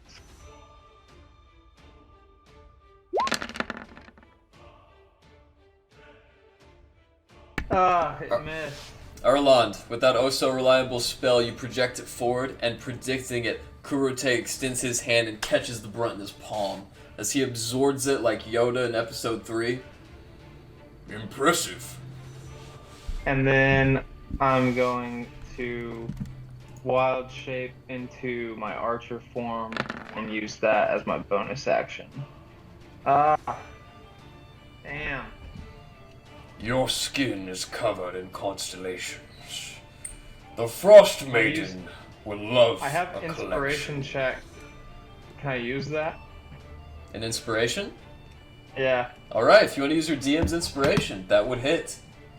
Okay, I'm gonna use that. Alright, Why not? going through with that old damage though, that will be 1 plus 3, 4 damage total onto the Exarch. Let's go! Very nice. Now, does that end your turn? It does. Alright. As the Ice Exarch clenches his palms together in a massive fist, you guys watch as a 7-pointed snowflake begins to pool around his head until it hits his feet. As it grows out in large proportion, he's going to move right here. As he does so, great. Love this. he is just outside of your combat range. Glenn, go ahead with your opportunity attack if you wish. Yeah, sure. I will absolutely do that. Let me roll for the scimitar, because I'm not using my shield or anything. So. Alright. As this layer of frost gathers around him, Glenn, you slash him once in the back, inflicting 13 damage. Yes, and if I hit, because I cast Searing Smite as bonus action, that does do a bonus 1d6 fire Alright. damage. Well done. Go ahead and roll that. 5. Very nice. Oh, 18. Let's go. Alright. With that, he lurches forward a bit more as he runs straight into the three of you. As he does so, Damn it. I need Rory and Erland, not Yeah. Captain Davies, to roll me a Constitution saving throw. Erland, you succeed. Rory, you're next. And that is a Constitution saving throw, Gasper. Gasper, as you fail the Constitution saving throw, you feel ice fill your body. And with that, I don't think I'll be afraid of cold at this point because of the... what's that word? you take... No. Do you mean resistance? No, it's the race thingy. Yeah, let me look that up real quick. I forgot what's my race called. Great. Oh yeah, he's got race. He's got cold resistance. She is. Yes. Yeah, get it right. It's called There you go. mountain something. Mountain-born. Alright, in that case, Rory, you only take 2 points of cold damage. Alright. Wait a minute, can you guys hear me? Perfect. Yeah. Alright, with that, he's going to continue his turn as he goes straight up. As he does so, Rory, well, he actually never got within your damage, Rory, but Erland, he is going to pass through yours as he makes it all the way up here. So, Erland, if you wish, you can roll an opportunity attack. What would that consist of being? Any action that you can use your attack on that is not a spell. So you can smack him with a pick or punch him if you'd like. Can I Star Archer? Nope. I don't think Unless so. no, I don't think you so. cannot. Okay. Cantrip or attack. Cantrip if you have Warcaster. He does not. I've produced flame as a cantrip. Can't use a cantrip, or else led you astray, but you can use another attack. I think you have a quarterstaff. I don't see a quarterstaff popping up in my attacks. I have the light crossbow. Okay. Really the only thing that I see that you could use that light crossbow if you'd like. Okay, yeah, I'll use that then. 'Cause that's like the only thing that isn't a spell for me. Alright, as that misses, Damn it. he's going to come up and begin his attacks. Nice. Good. Love it. Hey, he gets 2 attacks? That's right, just like Larry. Alright. 17 plus 4, 21, plus a 15, that is 36. With that, Seladak is immediately punched in the spine. You guys watch as his back breaks. And he is nearing death. With the Ice Exarch's bonus action, he looks back at you, Erland. Here, something more your speed, mortal. And he is going to conjure Familiar. With a 6? Oh no. Oh god. Oh. Oh no. Oh, fuck. Oh jeez. Isn't that what killed The rogue guy. That's right. Yeah. It is, eh? As the Conjure Familiar, the Cold Light Walker appears right here, he will end his turn. Rez, what would you like to do? In a panicked state, grasping at what I can do, Rez raises his hand and focuses all of his energy onto the Ice Exarch. This is the first time I'm actually casting this spell, so normally his eyes would turn white, but he's already in his changeling form, so they're already white. But his voice becomes like three-toned, like an octave above and an octave below, and he just says, as I cast Suggestion, I say, take your friend with you and leave this place. Go back to the Frost Maiden and tell her you failed. All right.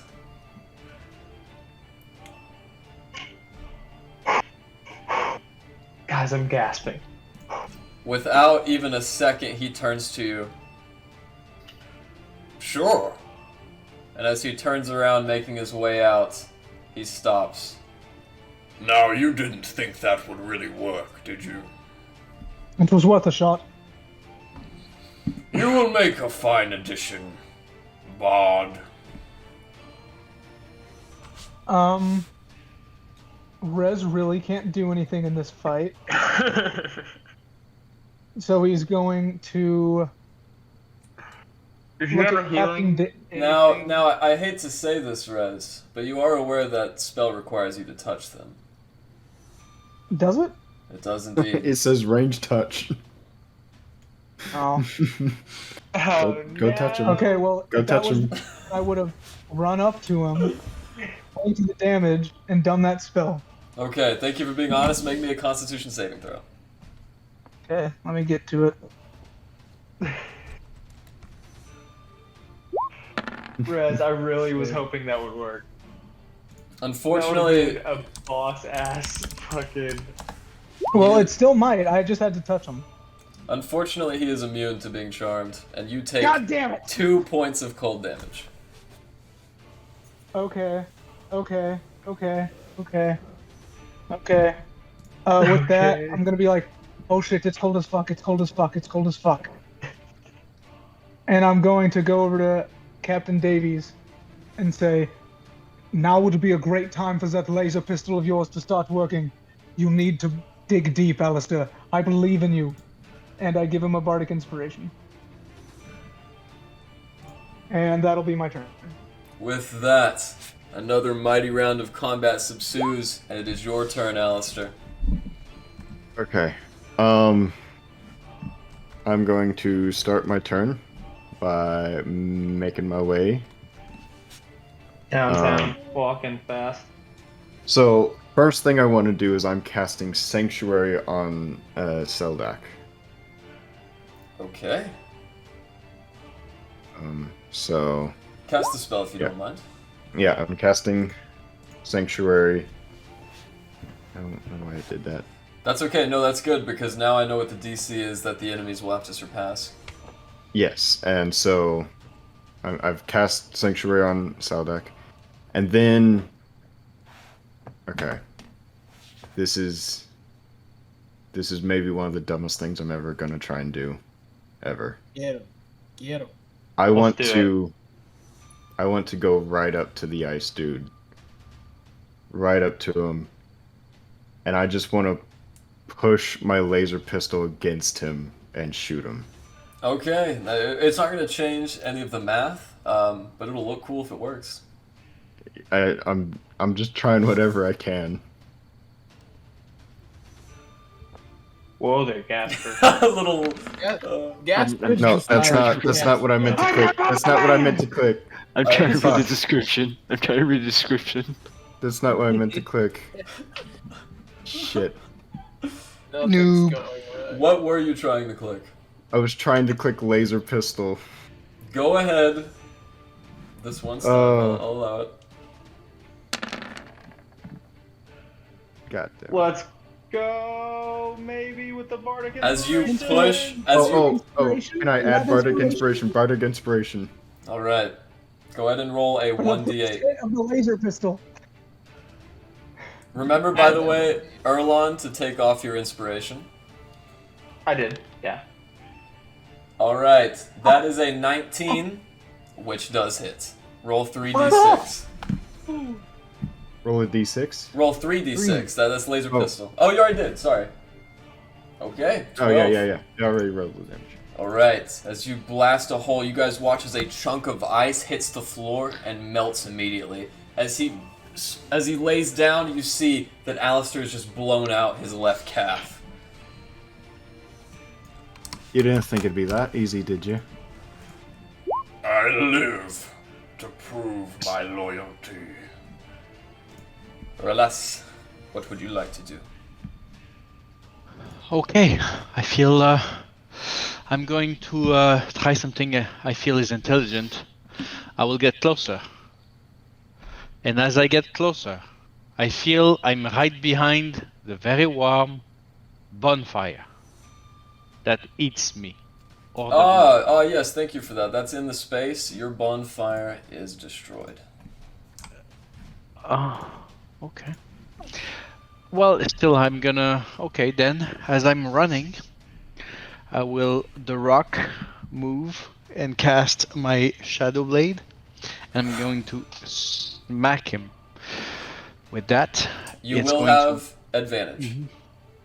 Okay. Well, is it dim light in this room? I guess so. Not. It is bright light, with the fires still roaring. But you have advantage because Alistair is on the other side of you, flanking him. Figured as well. So 4th level cast, which is my best cast so far. It's going to be 4d8. So I'm just gonna add a d8 on top of that, and yeah. Very nice. As Alistair blows his calf off, you come on the other side, the opposite, and you stab your sword deep into his Achilles heel as he roars. Arr! You dig in deeper and deeper, and as you do so, that spinning snowflake catches your legs. Go ahead and make me a Constitution saving throw. Okay. Yikes. How much does it, Rolas, you take 2 points of cold damage. However, he takes a lot more than that. Yes, so it's 19 actually, because there's 1d8 added on top of that for level 4 upcast. Well done. And I do have one other attack, because bonus action was the cast, and yeah, 2 attacks. So I'm going to cast green. Actually, I'm gonna scoot. I'm gonna scoot here in between the two. Do you think my green flame blade would jump from one to another? Because they're like 10 feet. Normally it's 5 feet, but I'm in between the two. Can I? I will allow it. Okay. So I would do that. Same attack again. Does because I moved. I don't believe I have advantage right now, correct? You do not in that position, and unfortunately, that misses. Okay. So that's my round. I will stay there. Glenn, as you watch Urlas try to attack, the Exarch jumps over his blow, and it is now your turn. Okay, sweet. I move here, next to Davies. Bonus action. Fury of the Tides. And I make an attack on this fool here with my scimitar. Let me find the thing. Here it is. Did you walk through the cold light walker? I walked definitely past him, so if he gets an opportunity attack, it probably would. That natural 20 is nice, but as you come across the cold light walker, that is a 15. Does that hit? No, I'm there's so no. sorry. All right, Jesus, that thank the misses, Lord. and your Thank the scimitar Lord. with I its was net. about to feel so bad. I was gonna be like, just shut your mouth. No, I need help sometimes, guys. But with that, I need to tell you, Glenn, you do not inflict 18 damage. You inflict. Let's see here. A lot more because you critted, I 20. think. 20. As Sick. you watch as you And also- implant your scimitar, a huge fissure cracks open in his thigh. With Fear of the Tides, I push him 10 feet away from me, and I'm trying to push him in the direction of this forge. All right. Now, I should note, does that have a strength saving throw, or does it just occur with strength of the I tides? believe with Fear of the Tides, once per turn during the duration, you hit a creature with weapon attack. You choose to push the target 10 feet away from you. If the target is pushed into an obstacle or another creature, they take an additional bludgeoning damage. There is no save. I can just choose if I hit. All right. As you push him away, you guys do not get opportunity attacks because it is an unprompted move. And unfortunately, Seladak is now within the ratio as he is pushed to the side. My bad.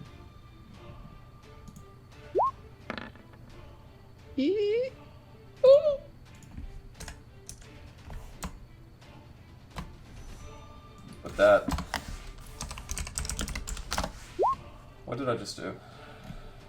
He does have Sanctuary if that makes a difference. You rolled 1d67, which is interesting. Okay. As Seladak incurs 4 damage, this is a radiant attack with no. Okay. Seladak falls unconscious. Fuck. With that, Okay, well, with that, I still have a few feet of movement. I'm moving here. Come on, I was just about to run over. I know. Well, we still have a chance. He's unconscious. I use the remainder of my movement to move forward to get up on this ice exarch again. And I'll use my second attack that I have. It does not get any of the push benefits of Fear of first Tides, but I will give it a shot at this second attack just for damage purposes. what if it was another natural 20? That'd be pretty sweet. 14. That definitely hits. As you sink your scimitar in like hacking an ice cube with a pick, you're digging deeper and deeper, and inside you guys see a thin cyan blue bone of chilled marrow begin to shake. And that will be my turn. That's all I got. His punishment has been dealt. The rest is for enjoyment. Rory, it is now your turn. Rory would like to use the guiding bolt. That hits. Roll for damage. As Rory holds up her shield, you guys watch as the eyes of the skull form a beam that concentrates like the Death Star's laser as it's propelled from the round surface. Just click guiding bolt in chat. There you I go. do over 46 for the radiant attack. Nice. And is that on the ice exarch? Yes. Very And nice. A massive blast sends his helmet spiraling. You guys now see a frigid, frozen skull with beaming blue eyes. Very nice.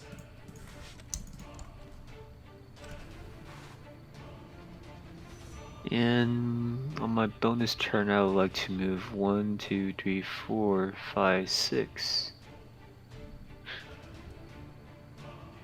Enjoy my turn. Alright. I messed up my math a little bit, sorry guys. Alright, there we go. Is that your turn, Rory? Yes. Perfect. Larry, what would you like to do? Well, first, I would like to thank Glenn for giving me this advantage because of pack tactics. Also guarding bolt. I love the presidential acceptance speech. Yes. And I will throw my hammer twice That at this hits. foul beast. Roll again, and then I'll roll my my d6. Does The second first one, hit? the first one, boom, smashing into his face. The second one, as it comes to, he punches it before it can reach him, and it sends it back. However, that first one hit, and it dealt a total of 13 damage. Take that! That ends my turn. I'm next. It is your turn, Erland.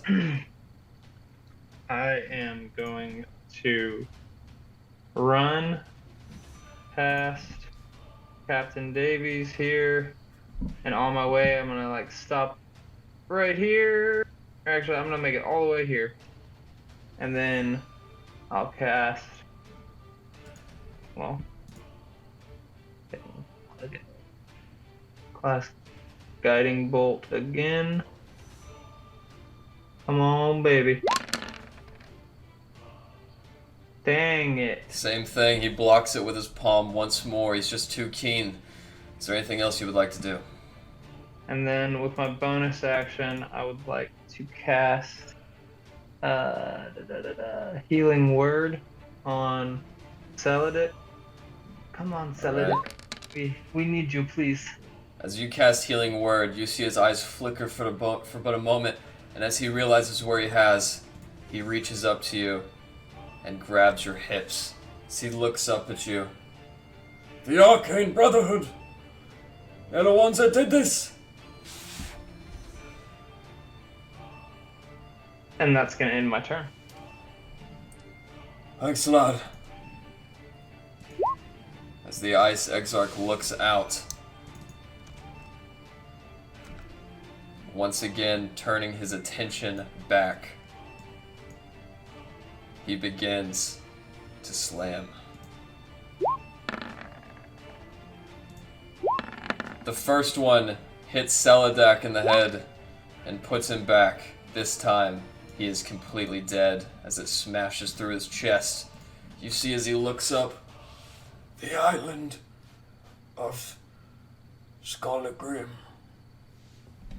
and those are his last words.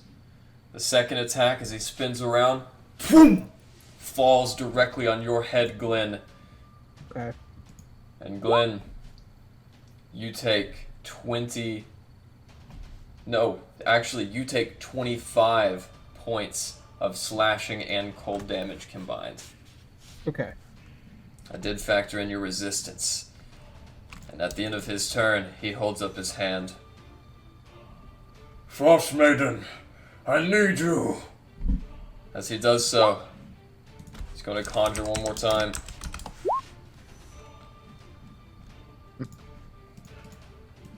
No. Why have you forsaken me? You guys watch as a penguin floats out from the icy portal and lands next to you, Rory.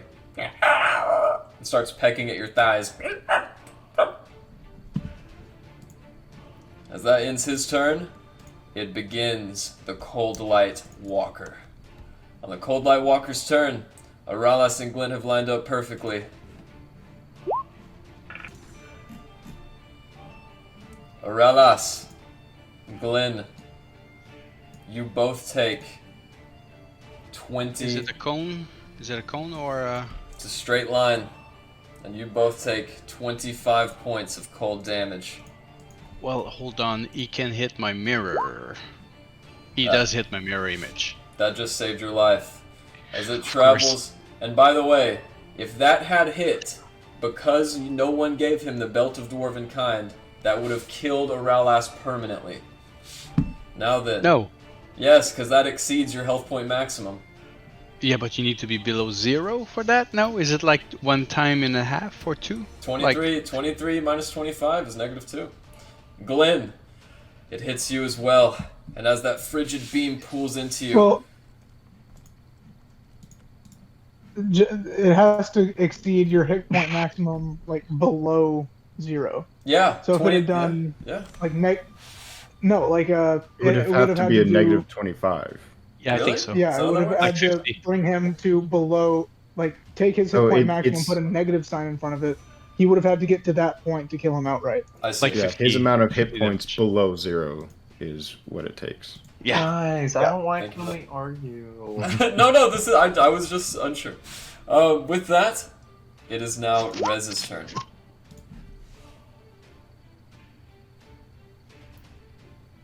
As he leaves. Well, Rez can't do fucking shit. He said that's why I was walking away. I can give some help. So, I'm going to. Quick question, Garrett. Go ahead. This is no longer just the doorway, right? It's a portal. Yes, that's right. It is frigid Okay. with ice, and as you look in, you guys can actually see a very soft, snowy tundra before you. Well, guys, we could cheat the entire campaign right now and just all walk through this portal. But cheating's for losers. So I'm going to. Let me just double check the range on the spell. 30 feet. Okay, yeah, you're all within range. I'm going to run up here. And I'm going to play my drum a bit. And every time I hit on the beat 3 times, a beam of radiant energy will fly to Larry, Captain Davies, and Glenn, and you are all blessed. Ooh. That means you get to add a d4 to all saving throws and attacks. Hey, I just want to point out Erlon sneezing and then getting blessed is pretty fucking good. Bless you, motherfucker. That's pretty good. That's pretty good. Is that in your turn? So Larry, Glenn, and Captain Davies are all blessed. So Yeah, I you didn't get get to add a blessed. d4. You each all get to add a d4 to attack rolls and saving throws. And then for my bonus action, I'm going to... Jeez, call him DJ Khaled over here blessing people. And then for my bonus action, I'm going to shout over to Glenn, just, "Hey! Hit him really hard!" And he's got an inspiration. There you go. And that'll be my turn.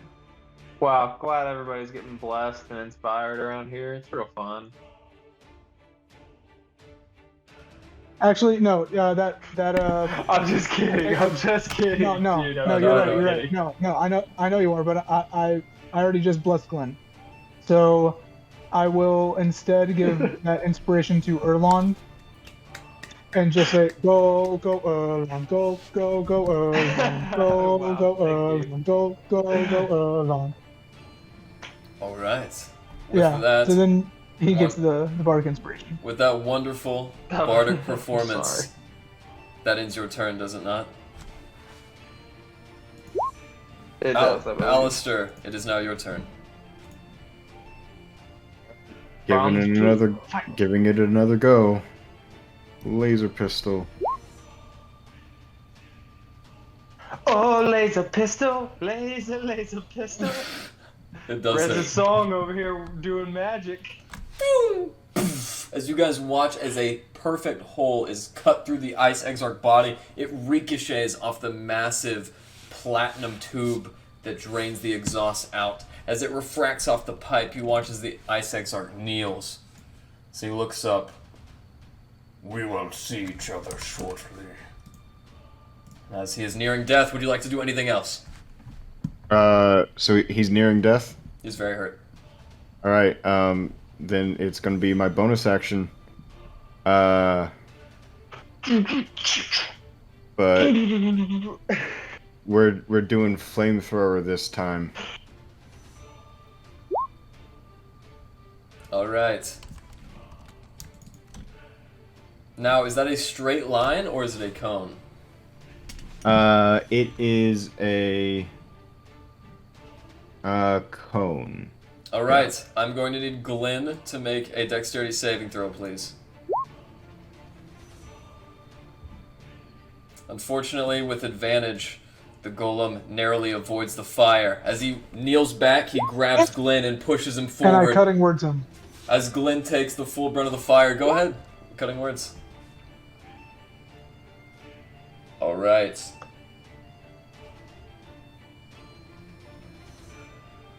Okay. Sorry, I guess I can't type. Now, you've already used inspiration 3 times. Is this your last inspiration? I have one more. Okay, good to know. With that, That definitely hits. Go ahead and roll for damage, Captain Davies. And also, Glenn gets to have a D4 onto that saving throw. It is 9 fire damage. 9 multiplied to 18 because he is vulnerable. Captain Davies, how do you want to do this? I want to just engulf him in a blast of fire and incinerate him. Glenn, as you also take 9 fire damage, you guys blind yourselves to look as the Ice Exarch, his legs have formed into a slushy puddle. As he slowly falls down. Frost Maiden, curse thee!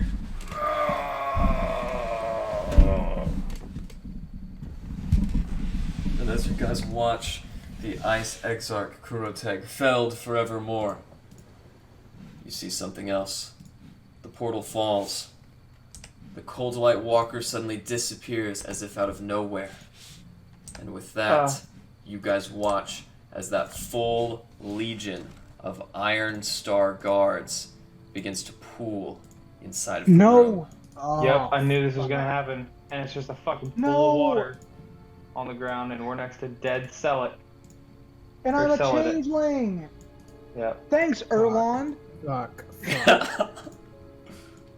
Well, God damn this it! was fun. You guys might be getting out of prison, but Rez is never leaving. Just real quick, Alistair's going to spit on the puddle of water. As you guys watch, that same dark-skinned dwarf who let you in at the gate looks up. By order of the Great Thane, I aim to requisition you all back to the throne of Iron Star for the charge of the murder of Selidak the Wise. Can I cast Cure Wounds on Selidak, or is it like over He's and done? dead. Yeah, those parts of him that are there are covered in ice. Real That's quickly, a no-go. before we're arrested, could I search his body?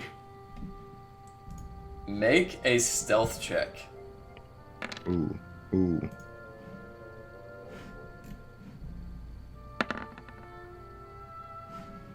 Fuck.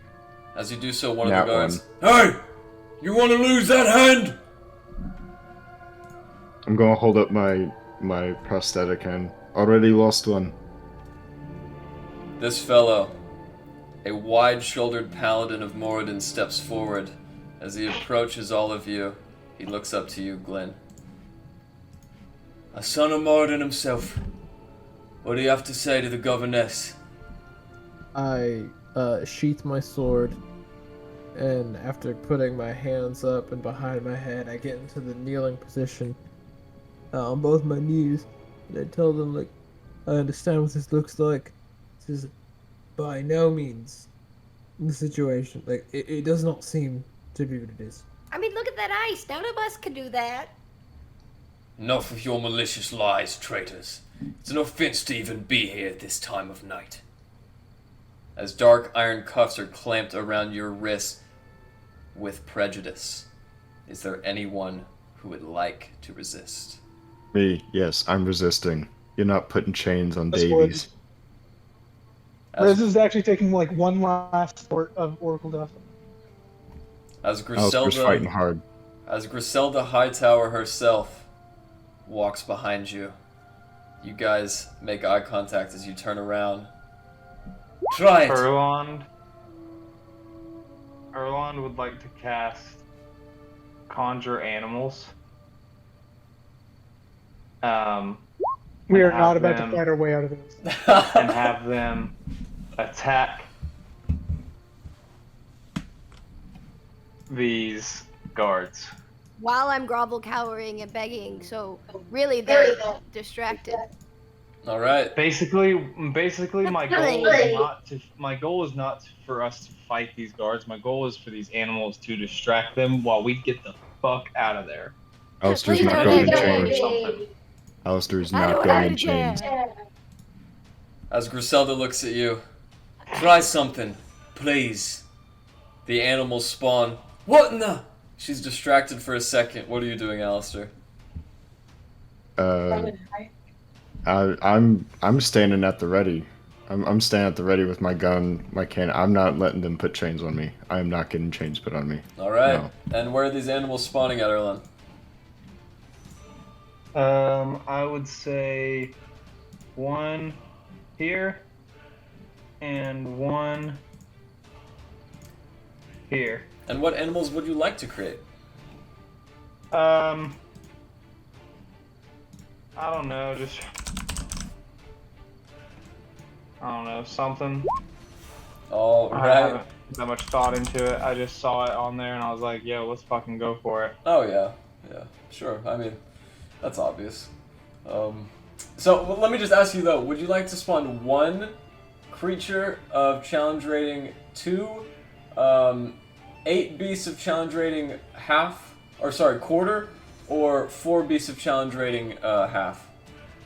8 of a quarter, and Okay. I would like to go. If there's 8 of them, I'd like to just kind of one at as many of these guys as I can that are as close to us. All right. With that, all of the rest of you are chained, including Glenn, Rez. Yes. Which I will put the dwarves there.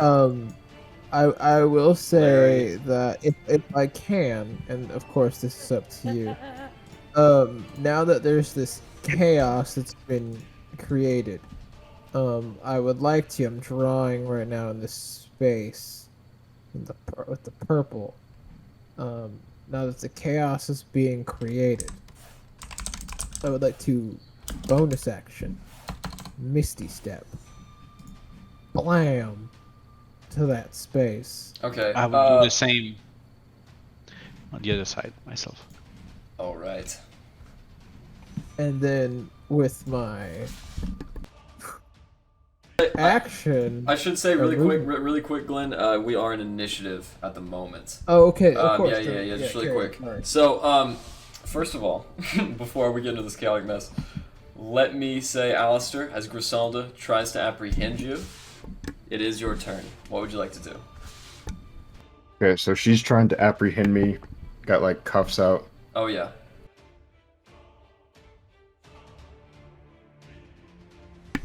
Oh yeah. She's trying. She's actively trying to capture you. Okay. Firstly, I would like to apologize, to everyone. You're not sorry. DM, what is she wearing? She is wearing plate mail. Alright, Full so plate. Alistair's going to yell out, "I'm not letting anyone take me again," and I'm going to cast heat metal on her plate mail. Oh no. Ooh!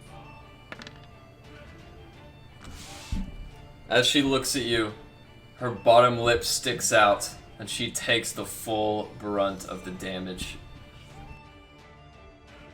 And I'm not done. Bonus action.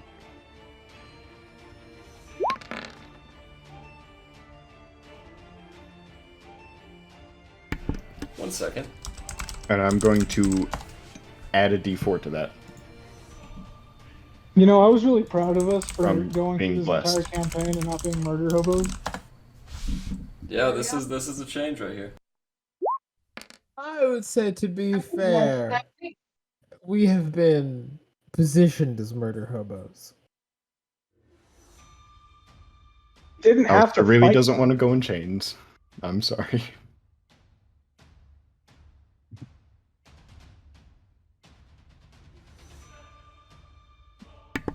All right. That So that it is an definitely- 18 to hit. Oh yeah, that definitely hits. Well, that's an 18 to hit. Why is that? Because I added the d4 from being blessed. Ah, okay. Thank you for that. Yeah, so that definitely hits. And pushing her back 5 feet. This is not what I wanted the bless to be used for. Sometimes. All right. With that, 14 damage, right? Yep. Okay. Thank you for that. On top of the 6. Good to know. And with that, does that end your turn? And I believe, does heat metal keep going until she takes the armor off? As a matter of fact, it does indeed. Yes.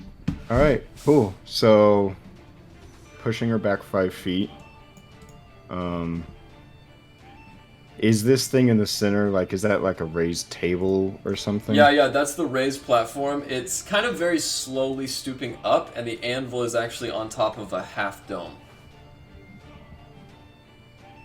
Could I use my movement to climb up there?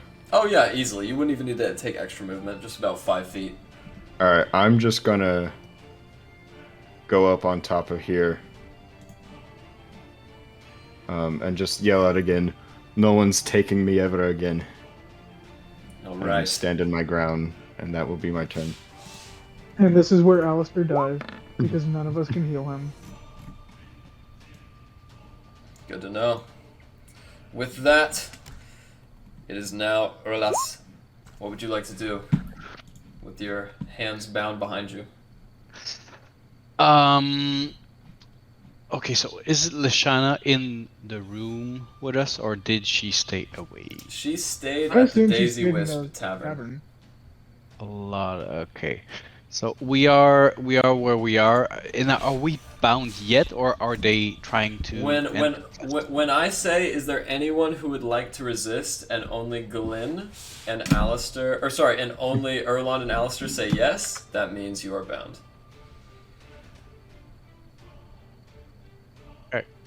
Then I cannot Misty Step away. Misty Step is a verbal component, not a somatic or physical one, so you actually can Misty Step away. Then that's what I would do. I would actually get closer to those guys and then Misty Step my way, just behind that fat dude, and then I'd be able to bail. This is like an episode of Cops. Just running with your handcuffs. Yep, and I can run 40 I can run 40 per turn. As you guys see Oralas disappear with his shackles on and reappear 30 feet away. Where are you going, Oralas? Put your token there. But yeah, that'd be like here, 35 poops, because I moved 5 already. And then I'd be moving my 40 in the direction to anywhere safe or far away. Do I get to see him running away? Yeah, you do. Okay, so the moment I saw him run away, I picked up the hint that we were going to resist. So am I in handcuffs? Just double check. You are. You are. Am I able to break out of it? You can certainly try. With athletics check. If anyone can, I think Rory can. Oh yeah. Oh, I can dash too. 12. I'd like to add 4 to that. Really That's quickly, harsh. it's not currently your turn in the initiative, Rory. Oh. So with that, does that end your turn, Oralas? Yeah, I dashed away. I'll try to remove the handcuff if I can. Oh yes. As I can. One thing, Oh, by the Oralas. way, Yeah. can I do something funny? Because there was 2 of me, actually 2 minor illusion. Can I roll to see if they maybe tried to handcuff the wrong person in their turn? Sure. You know, just to. So I'd like those handcuffs not to be on me. Sure. Next time, please say you would like to resist. Well, they were actually above 8. They put the handcuffs on the minor illusion that disappeared. All right. Then I'd be no handcuffed, and there's 2 of me still running. Sure. There you go. There you go. All right. Now, Glenn, you are handcuffed as well. Is there anything you would like to do? Yes, standing by, from what I said earlier, I would like to Misty Step my full 30 feet to where I drew all that garbage. Blam. I'm now there. And then moving, I have 5. And I know I'm going to get hit. 10, 15, 20, 25. I do still have my dash, but do you want to go ahead and roll opportunity attacks to see what happens there? I certainly will. Give me just a second here. That's 3 attacks I should receive, I think. Oh, absolutely. All right.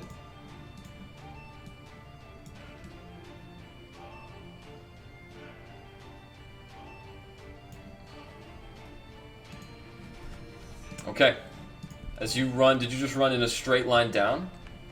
I teleported here, Okay. and then I ran 5, 10, Gotcha. 15, 20, 25, where I was. All right. As they pull out their dwarvish long swords, they are each going to get an attack. Okay. Now this They have first to one match an 18. So does a 16. Oh, okay, yeah, gotcha. All right. At advantage because you are in betwixt them. So Yes. the first guy hits you with a 19. Okay. That's 4 slashing damage. The second hits you with a 23. That is 12 slashing damage. And the Ooh, so third... 4 and 12, you said? That's right. And the third on his 2 attacks... That is an 18.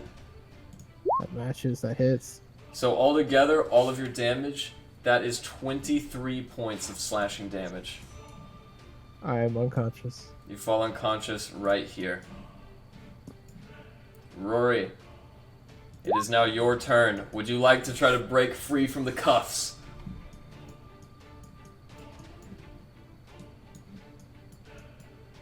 Yes, do I need to roll my strength again? Yes, you do.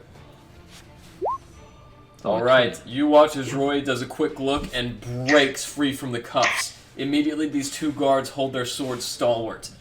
What would you like to do, Rory? Can I grab one, then start like spinning around to hit the others? Sure, so you want to grab one of the dwarves and spin him, knocking into all the other dwarves. Yes. That's awesome. Alright, That's rad. I'll say that took your bonus action. Make me another athletics check to see if you can grapple him. Alright, he is going to do the same. And he failed. That's an 11. So you pick him up and slam him into the other 2. Go ahead and roll me 3d4. That's all Alright. damage. That is indeed. 3 to the first, 3 to the second, and 4 to the last. As you swipe them all through, they all get hit. And this guy is laid in a pile at the end, prone. What else would you like to do? Since my bonus action is swinging them around, then that should end my turn. No, it was it was a bonus action to break 3, it was an action to swing them, but you still have your movement. My movement? I guess I'm gonna follow Aralis one to hide, like run around this corner. Alright, as you do so, those 3 guys get their attacks. I'm only gonna give the first one attack, because, let's be honest, he was not in a good position. Alright, does a 24 hit. I don't even know why I asked that.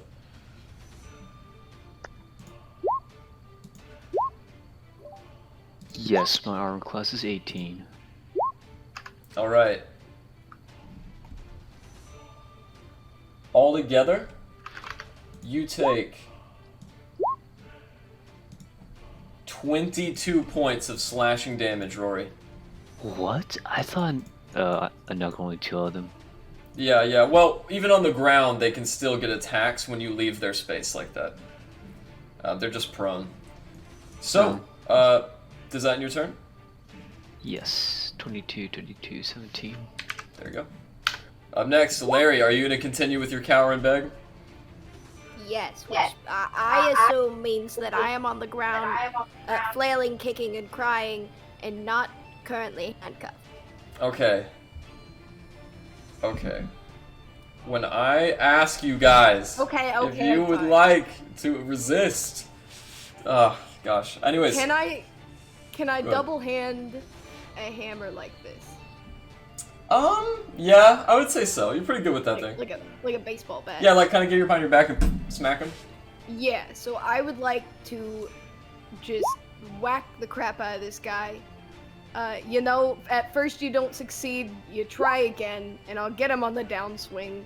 But maybe not, unless I've got Bless, which I do. You do, So- you do. You also have advantage because of your cower and beg. Yes. So I will say Okay. both of those hit. Okay, perfect. And then I've also still got, it's still on fire. So I'm gonna add that d6 is just an extra 1. Alright. But that worked. As you smack your rear end up, holding the hammer like a teeter-totter, you buck the dwarf in the bottom of the chin. He's dazed for but a moment. What would you like to do? To move or to stay, that is the question. I will say, Erwin, come here, boy! And out of nowhere, my steel defender is gonna stand right there. All right. Good to And- know. Yes. And I think that is where I will. Yeah, I'll end my turn there. All right. Erland, what would you like to do? My roll 20 is loading very slowly. Give me just a second. Okay. Oh god. Become a ferret. Okay. Sorry guys. My whole computer has had to restart like this. If you are a tiny creature, I think you can run in between their legs, but they can smash you still. Are we just trying to get out to the hallway? Is that the goal right now? There's no plan. Okay. Run. Only There's sadness. Literally nothing. Alright, I'm just gonna cast Moonbeam. Right here. Garrett, you are muted. Where are you casting Moonbeam at? Right there. All right. So just on these two guys, or on these two guys? I'm sorry, I didn't see. These two. All right. With that, you watch as both of them fall to the floor as their armor begins to sear on their very bodies. They take a total of 20 damage apiece. That's a misdemeanor.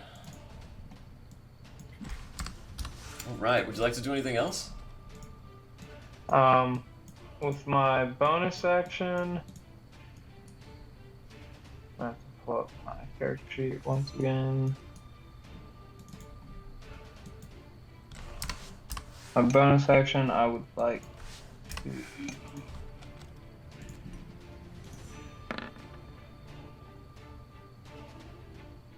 Who have I seen that's like...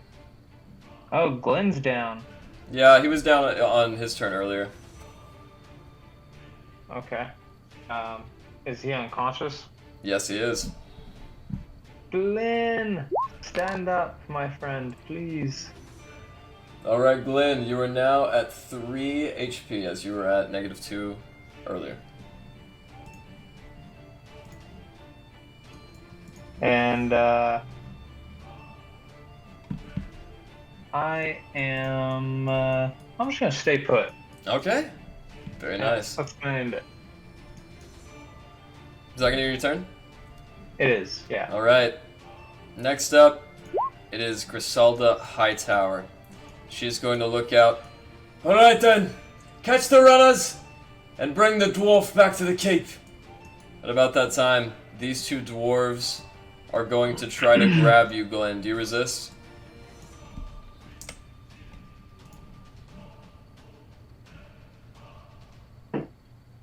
Yes. Sorry, Drew. I was muted. No, you're good.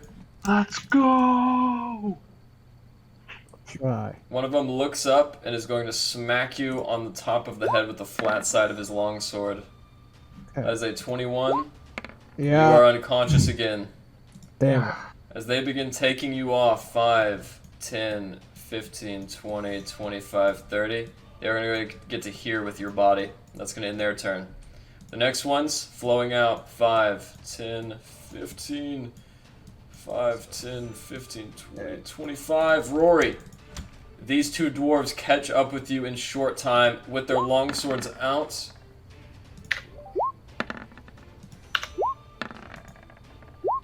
Do I get to react to it? Nope. Well, you can make your reaction. What would you like to do as a reaction? Can I make a fart? You can fart, indeed. You can't fart. You can. You can do Totally it. can. I'm totally doing it. Believe in you. All right. At the meantime, wait. At the meantime, we cast a spell of what's it called? No, you can't cast. You can't cast a spell Oh, man. unless it says reaction. How rank is that stank? Does it say reaction in the spell margin? No, unfortunately not. Alright, well, that fart was pungent enough to confuse one of them as he misses his blows wildly. The second one comes in and strikes both times. Oh, sorry, I already rolled. You take a total of 12 slashing damage. What are these what do these dwarves have? Swords. Swords. They have swords. The That's next new. one. Yeah, it is. These two are going to come up. As they get to here, they're going to begin their attacks as well.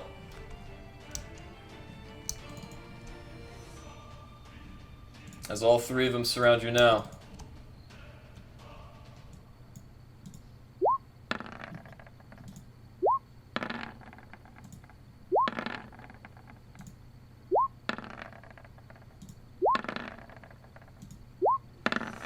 All right.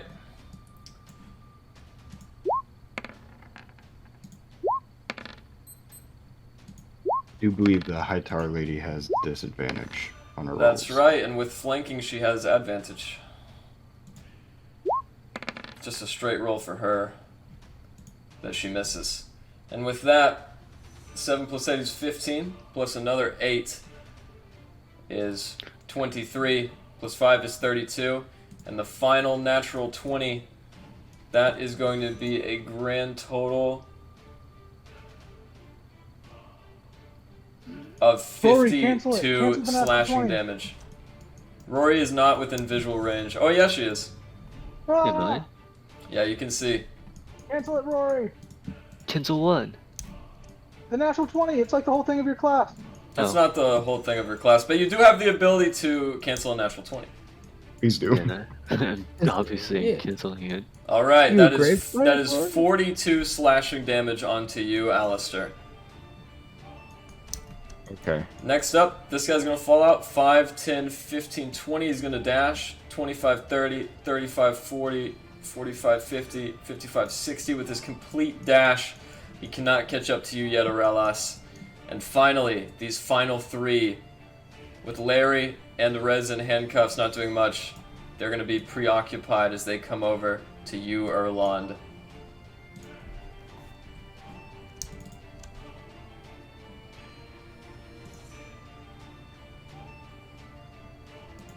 Is it my turn to do something? Nope. They are just Well, coming that over to you sucks. to attack. Oh, tell them to fuck out of here. Okay. What is your AC? Let me put it this way. Does a 14 hit? 14 is my AC. All right. Gosh. Erland, that is a grand total of 40. What is this? 20 plus. And I'm dead. 23. Yep, that's 43 slashing Would damage, Erwin have Erland. gotten an opportunity attack when they walked away? Oh, yes. Thank you for that.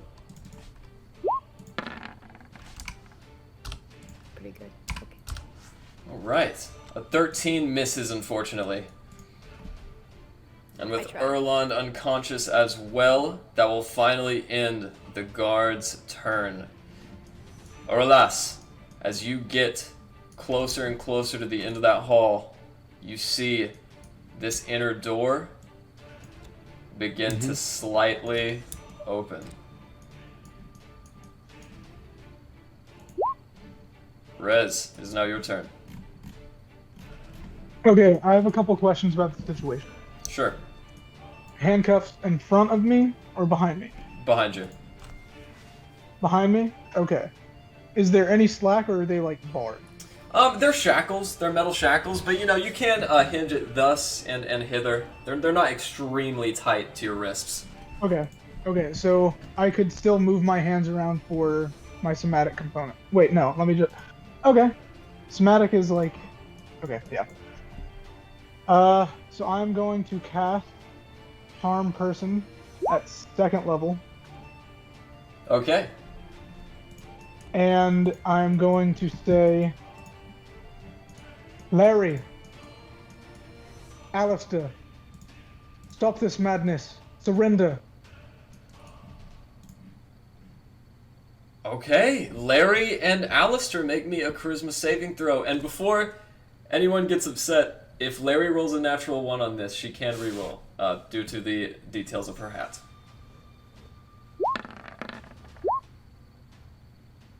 Wow. Alright. Larry. And I'm going to use my final Okay, two things. final bardic inspiration to knock Alistair's. I'm going to add 4 to my roll. Okay, my mistake, Larry. That was a wisdom save. What is your wisdom modifier, Larry? -1 instead of -2. Okay, that is a 6. And then Alistair, what is your wisdom save? Same. Okay, Same as charisma. all right. Alistair, you pass with an 18. And -1 plus 4. So you want to add 4 to your roll, Alistair? Because he was using inspiration, I went ahead and added 4. Just to be safe. I understand that. Didn't you already use that twice today? I have 4 slots. Oh, okay. Very nice. In that case, So, Alistair that's my third. succeeds. But Larry, you feel this wave of passivity sweep over you, and you are no longer able to fight. Okay. And with that, Rez, it's your turn over. One last question. Has there been any reaction to me being a changeling? In the hurry of the moment, you know, they have just not been able to make odds events. Obviously, they are disgusted and frightened at your sight, but in the chaos of the moment, you just haven't seen anyone react yet. Okay. So with the last of my turn, is this a steep? No, these are just baskets, but the tables are about 3 feet off the ground. Okay, I'm just gonna like sit on the edge of the table, All right, whistling a tune. Alistair, surrounded by people who would restrict your movement, enslave you to the decries of their judicial process, what would you like to do? I'm still just yelling out, I'm not going in chains. No one's putting me in chains. And I'm going to cast Thunder Wave. All right. Fucking dead. This is intense, man. Okay. I also meant to say I dropped bless, by the way. Good move. Good move. Oh, sorry, that was a con, my bad. Yeah, it kind of was a con. And- letting and Harry Hightower go back is- on his turn and say that he meant to use bless. Now, That's cool. Bless would have dropped anyways, because I cast a different concentration spell. true. But I just needed to clarify to people that bless is no He's longer right. active. Oh, okay. He's right. Okay. Now, these are very hardy dwarves, Okay. so it should be no surprise at all that all 3 of them succeeded. As they sink their feet to the ground, you guys watch as the thunder pushes back their braids, bits of hair fly off of Griselda's beard, and as you look at her fiery plate mail, she looks up at you. It's gonna be fun. You do not put me in chains. I won't go in chains. I'm not. Does that end your turn? Give me just a second. Oh.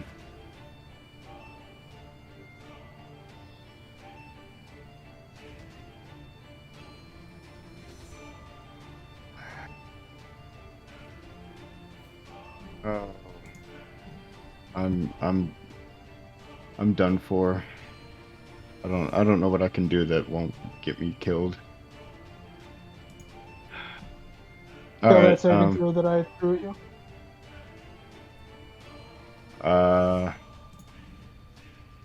I guess Horse Ballista on Hightower. All right. Whoop! As it hits her in the chest, she flies back.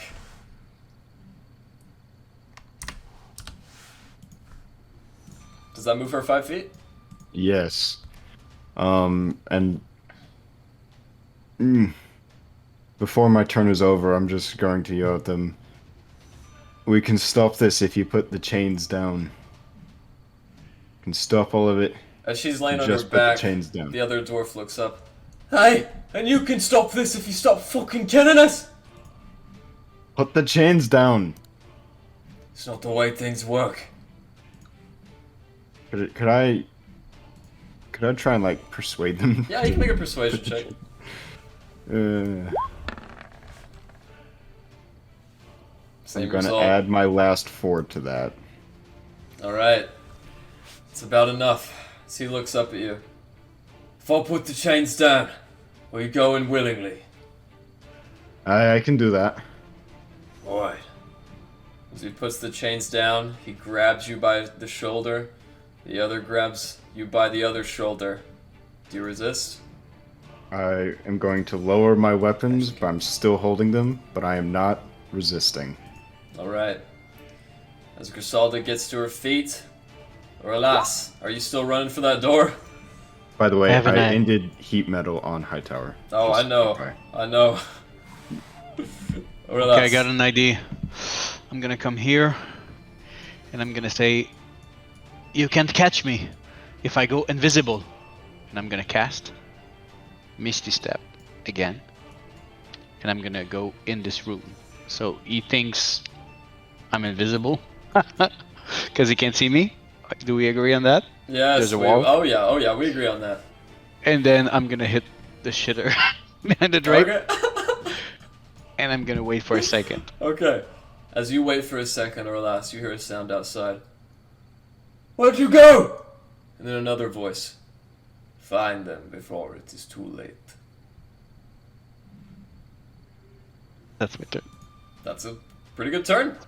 Smells kind of weird, but I'm okay. Glenn, make me a death saving throw. Is that GM roll? It is. Is that all one word? Like, because I'm how to do this yet. Oh yeah, slash GM roll. Okay. Oof. You can also do it just with the taskbar in the upper left-hand corner and just select GM. I got it, Gotcha. Glenn. Yeah. Up next, Rory. You have 5 health remaining. There are 2 guards right behind you, and you know you're not going to get away without getting hit at least once. What would you like to do? Gasper. Yes, I would like to run all the way towards the door. Okay, right here. This one. Yeah, I know I'm right there, but like I tried my best to run towards there because I'm very low on health. Oh, I understand. As you do Yes, so, and- he is going to get an opportunity attack. Come Who? on. Him or these Yes. two? The guy behind you. As you walk away, you notice that he doesn't remove his sword, and behind you hear an explosion. As you turn around, you look as a cloud of dust forms at the end of a long blunderbuss. Rory, does a 14 hit? Let me double check. No, it does not. All right. Okay, and with that, the other one gets his opportunity attack. Another blunderbuss, and that is also a 14. As they both miss wildly, where do you want to go, Rory? This direction. Since there's another one in front of me, I would like to just like stomp on his head and just continue running. All right, let's see. 5, 10, 15, 20, 25. You can get right to him on your turn if you'd like. Yes, and Alright. with my bonus, I would like to continue running. All right, you can't do that as a bonus action, but you can do that as your main action. So would you like to convert your main action to keep running? Yes. All right, another 30 feet in which direction? This direction? Alright, as you get to there, you see the sound of the voice that spoke thaumaturgically. As you dart inside Rory, you see a very old... Sorry? You see a dwarf. He stands before you with a 12-pointed beard. As he looks up at you, and you at him. So, it has come to this, has it? As Veridin Greatthane stands between you and the door, that is going to end your turn. Larry, I'm in danger. what would you like to do? Even though you are Well- charmed, go ahead and make me a wisdom saving throw first of all. Okay.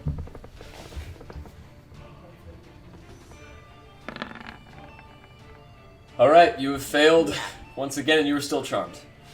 Yes, I would like to turn to the guard in front of me and say, hey, seeing as I am going with you very willingly, would you at least let me give a good cure wounds to my friend out in the hallway?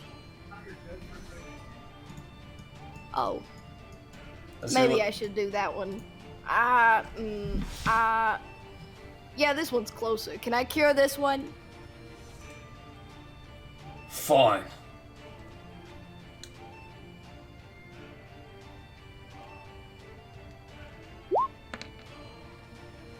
Alright, Erland, as you are healed, you look up, and once your eyes flutter, Erland, you see you're staring down the barrel of a musket. Don't move!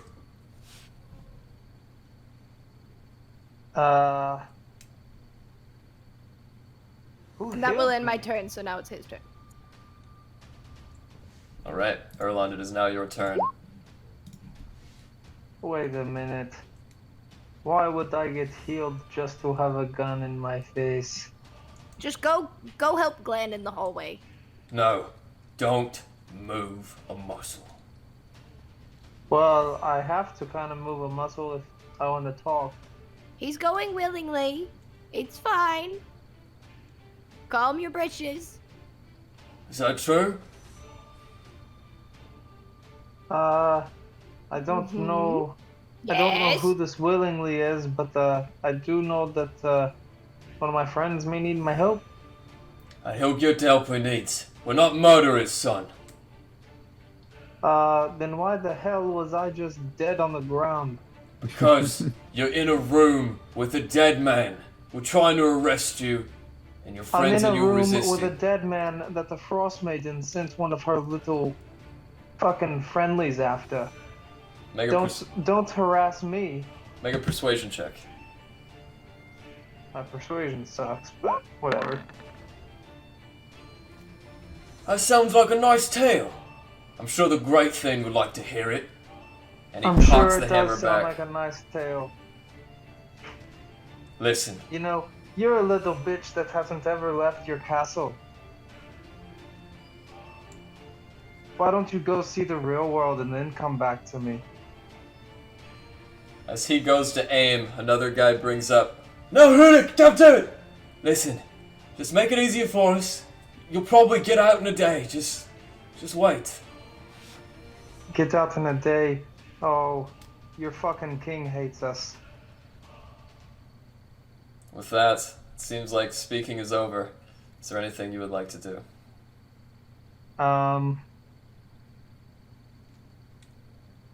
Really badly, yes, there is. What would you like to do?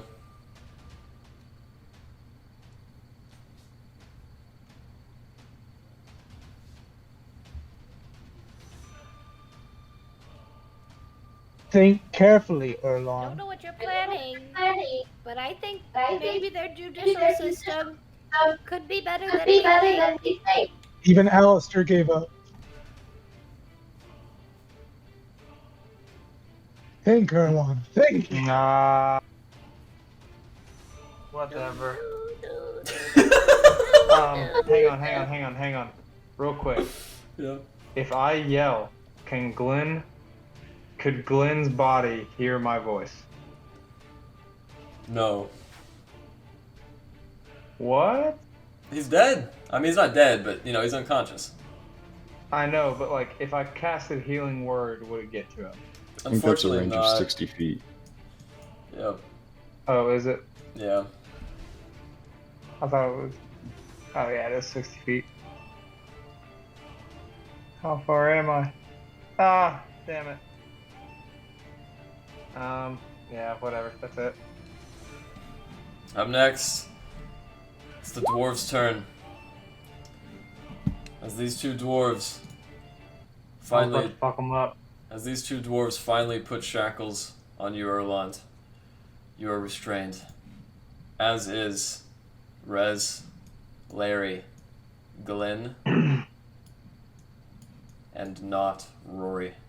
Rory, as you look up through this very dingy gaze of anxiety and fear, the adrenaline in your system, you see the king in front of you.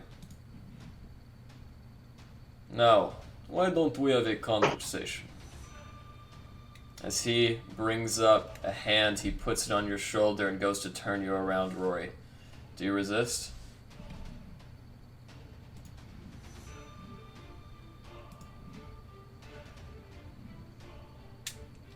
Roy.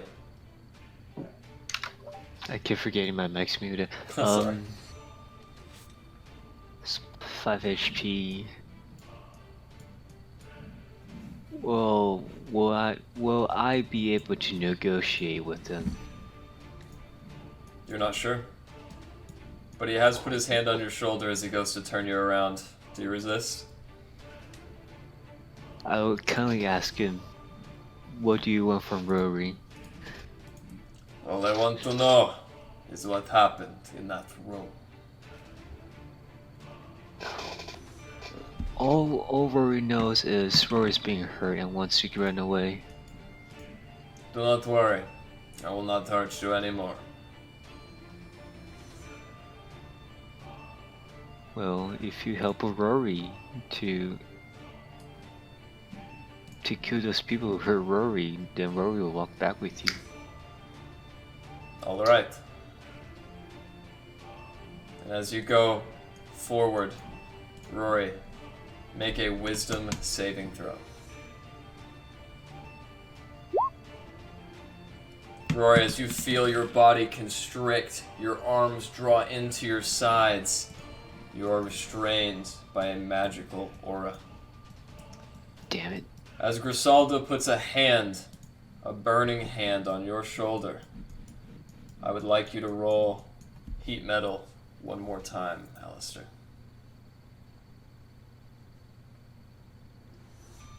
Me or Alistair? You want Alistair to row?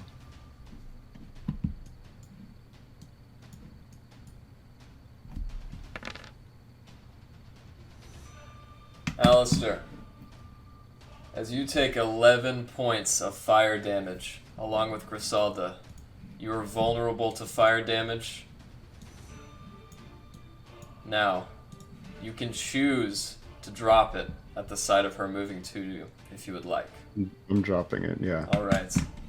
As her hand rests, immediately extinguishing on your shoulder. That's what I thought. Now take him in, boys.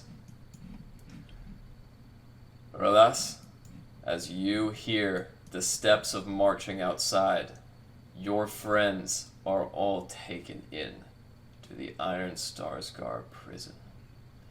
As they are marched away, down the funneling caverns of the Dwarven Valley and up the Y, the same turn that you guys once took to make it to the throne of Black Ice. I need Glenn to roll me one last death saving throw.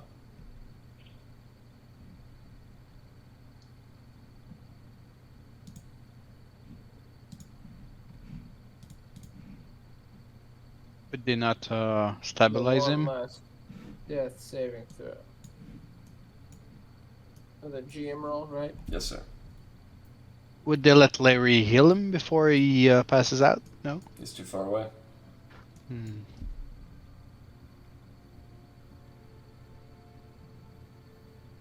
Okay. Thank you. Glenn, as your eyes flutter awake, you are the first to be thrown into the dark iron cell. Up next, Rez, who is thrown in a cell all to himself.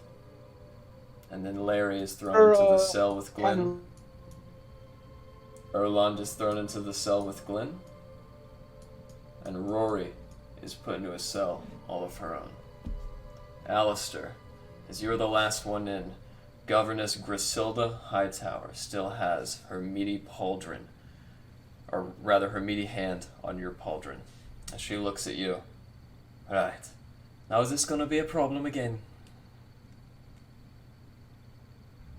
You keep your chains to yourself, and we'll be doing just fine.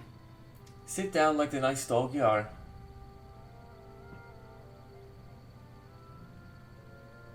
Alright. Alistair's sitting down, but with a death glare. She shuts the gate and turns the key. Well, I remember when I got this position, they told me not to let everybody into the gate, and I see I've made another mistake. Any idea where your elf friends run off to? What elf? I can see how this is going. Alright, suit yourselves. As she dusts her greaves off, she leaves. Glenn, as you cling to consciousness in the cell with the rest, you guys stay there for 8 hours. You guys can take a long rest if you so wish. Yeah. I'm gonna run At the to end of that long Lashana. rest, I dimension door. I would run to Lashana, the Hin, and move her away elsewhere, just so Okay. we So, get to rest hold anywhere on, else. Hold on. You are going to scale the 700-foot distance between where you are and the inn in handcuffs? No, I got no handcuffs because my mirror That's right. image. That's right. Alright. So I would get her to safety. If it's too far away, it makes no sense. I just take my 5 hours on any roof because I only need to rest half the night. As you make it back, Lashana is soundly sleeping in her room, the room that you heard her get from Hamish, the tavern keep. As you open the door, she stirs awake. Oh, what is it? Well, something happened. It's a long story. We need to go right now. Well, where are we going? I'm sorry. We need to get going. The guards may be trying to find us. I know for a fact they really don't like elves. So let's be very cautious. And I will protect you, but we need to leave this place right now. As you turn around on your way out the temple, you see Hamish standing before you. The guards came. They're looking for you. What did you say? Never heard of them.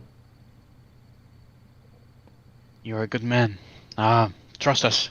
We've done nothing wrong. Can you hide us? Can you hide her for a bit? I'll be back in a few. If you say so. I'll give him 5 gold. Thanks, lad. Appreciate it. Well, I'll take a quick nap and I'll be gone. I think they'll be under investigation. But yes, we didn't do anything wrong. I tell you. Alright, I'm gonna close the door to the bunks. If you see anyone or anything, just stay put. Thank you so much. Rest. So I'll take a fast rest and then be gone to where the guys could be. Rez, as you go to cast Dimension Oh Door. no, I was kidding about that. Okay, okay.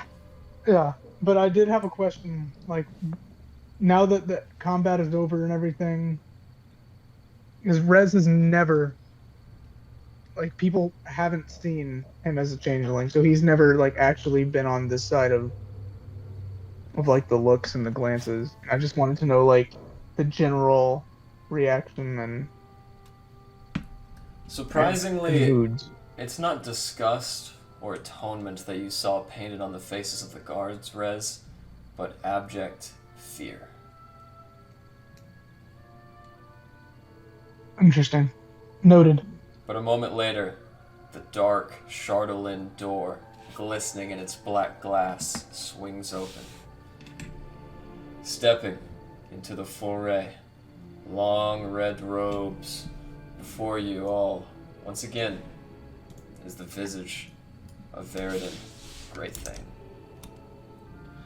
As he looks about all of you, suspiciously and now with an air of disappointment more than anything, he looks up. You know, they are calling for your immediate execution. Griselda Hightower even says that you, Captain Davies, made an attempt on her life. I gave them warning. They moved on me. I defended myself. That may be. But you have entered my space on false pretenses, as he looks into the cage. I thought they had said they had an half-elf amongst them. Now I see, before my own eyes, a changeling in Barracour. As he looks to you, Rez. However, I know what Seladak was doing for you all. He has a big heart.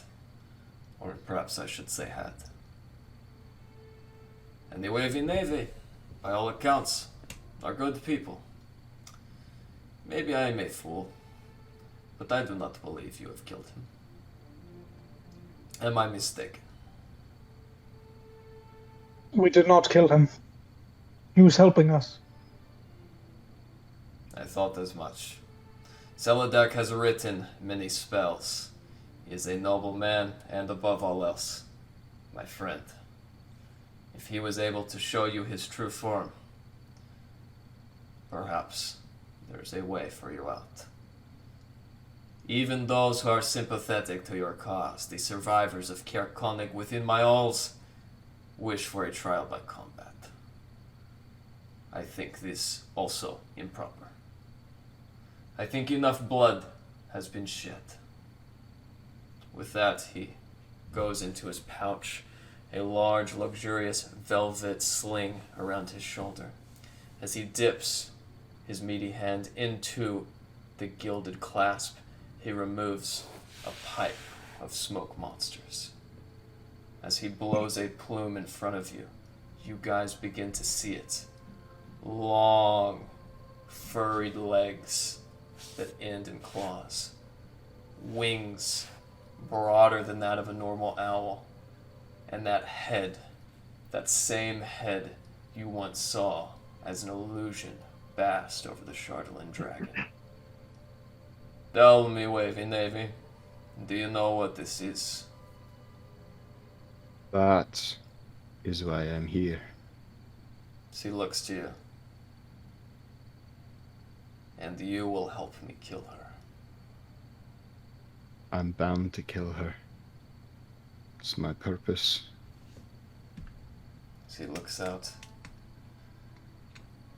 2 years ago, the blades of the axe tried and failed. A year later, the navies of the dwarves, assembled with Marth Lamore, tried to do the same. But we will not fail a third time. And if we do, we will die trying. From henceforth, you are each vassals of Barracour.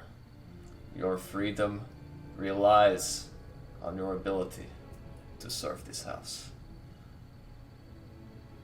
Do we understand each other? Everywhere I turn, I'm getting pushed into servitude. The most noble aims are a dwarf that serves his people. Besides, is it not better to live than to die?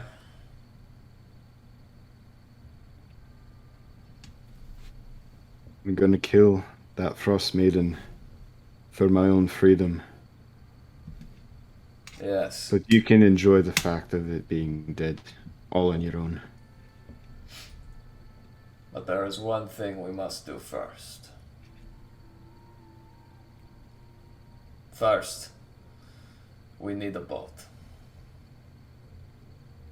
And Oh, that is- we might already have that covered.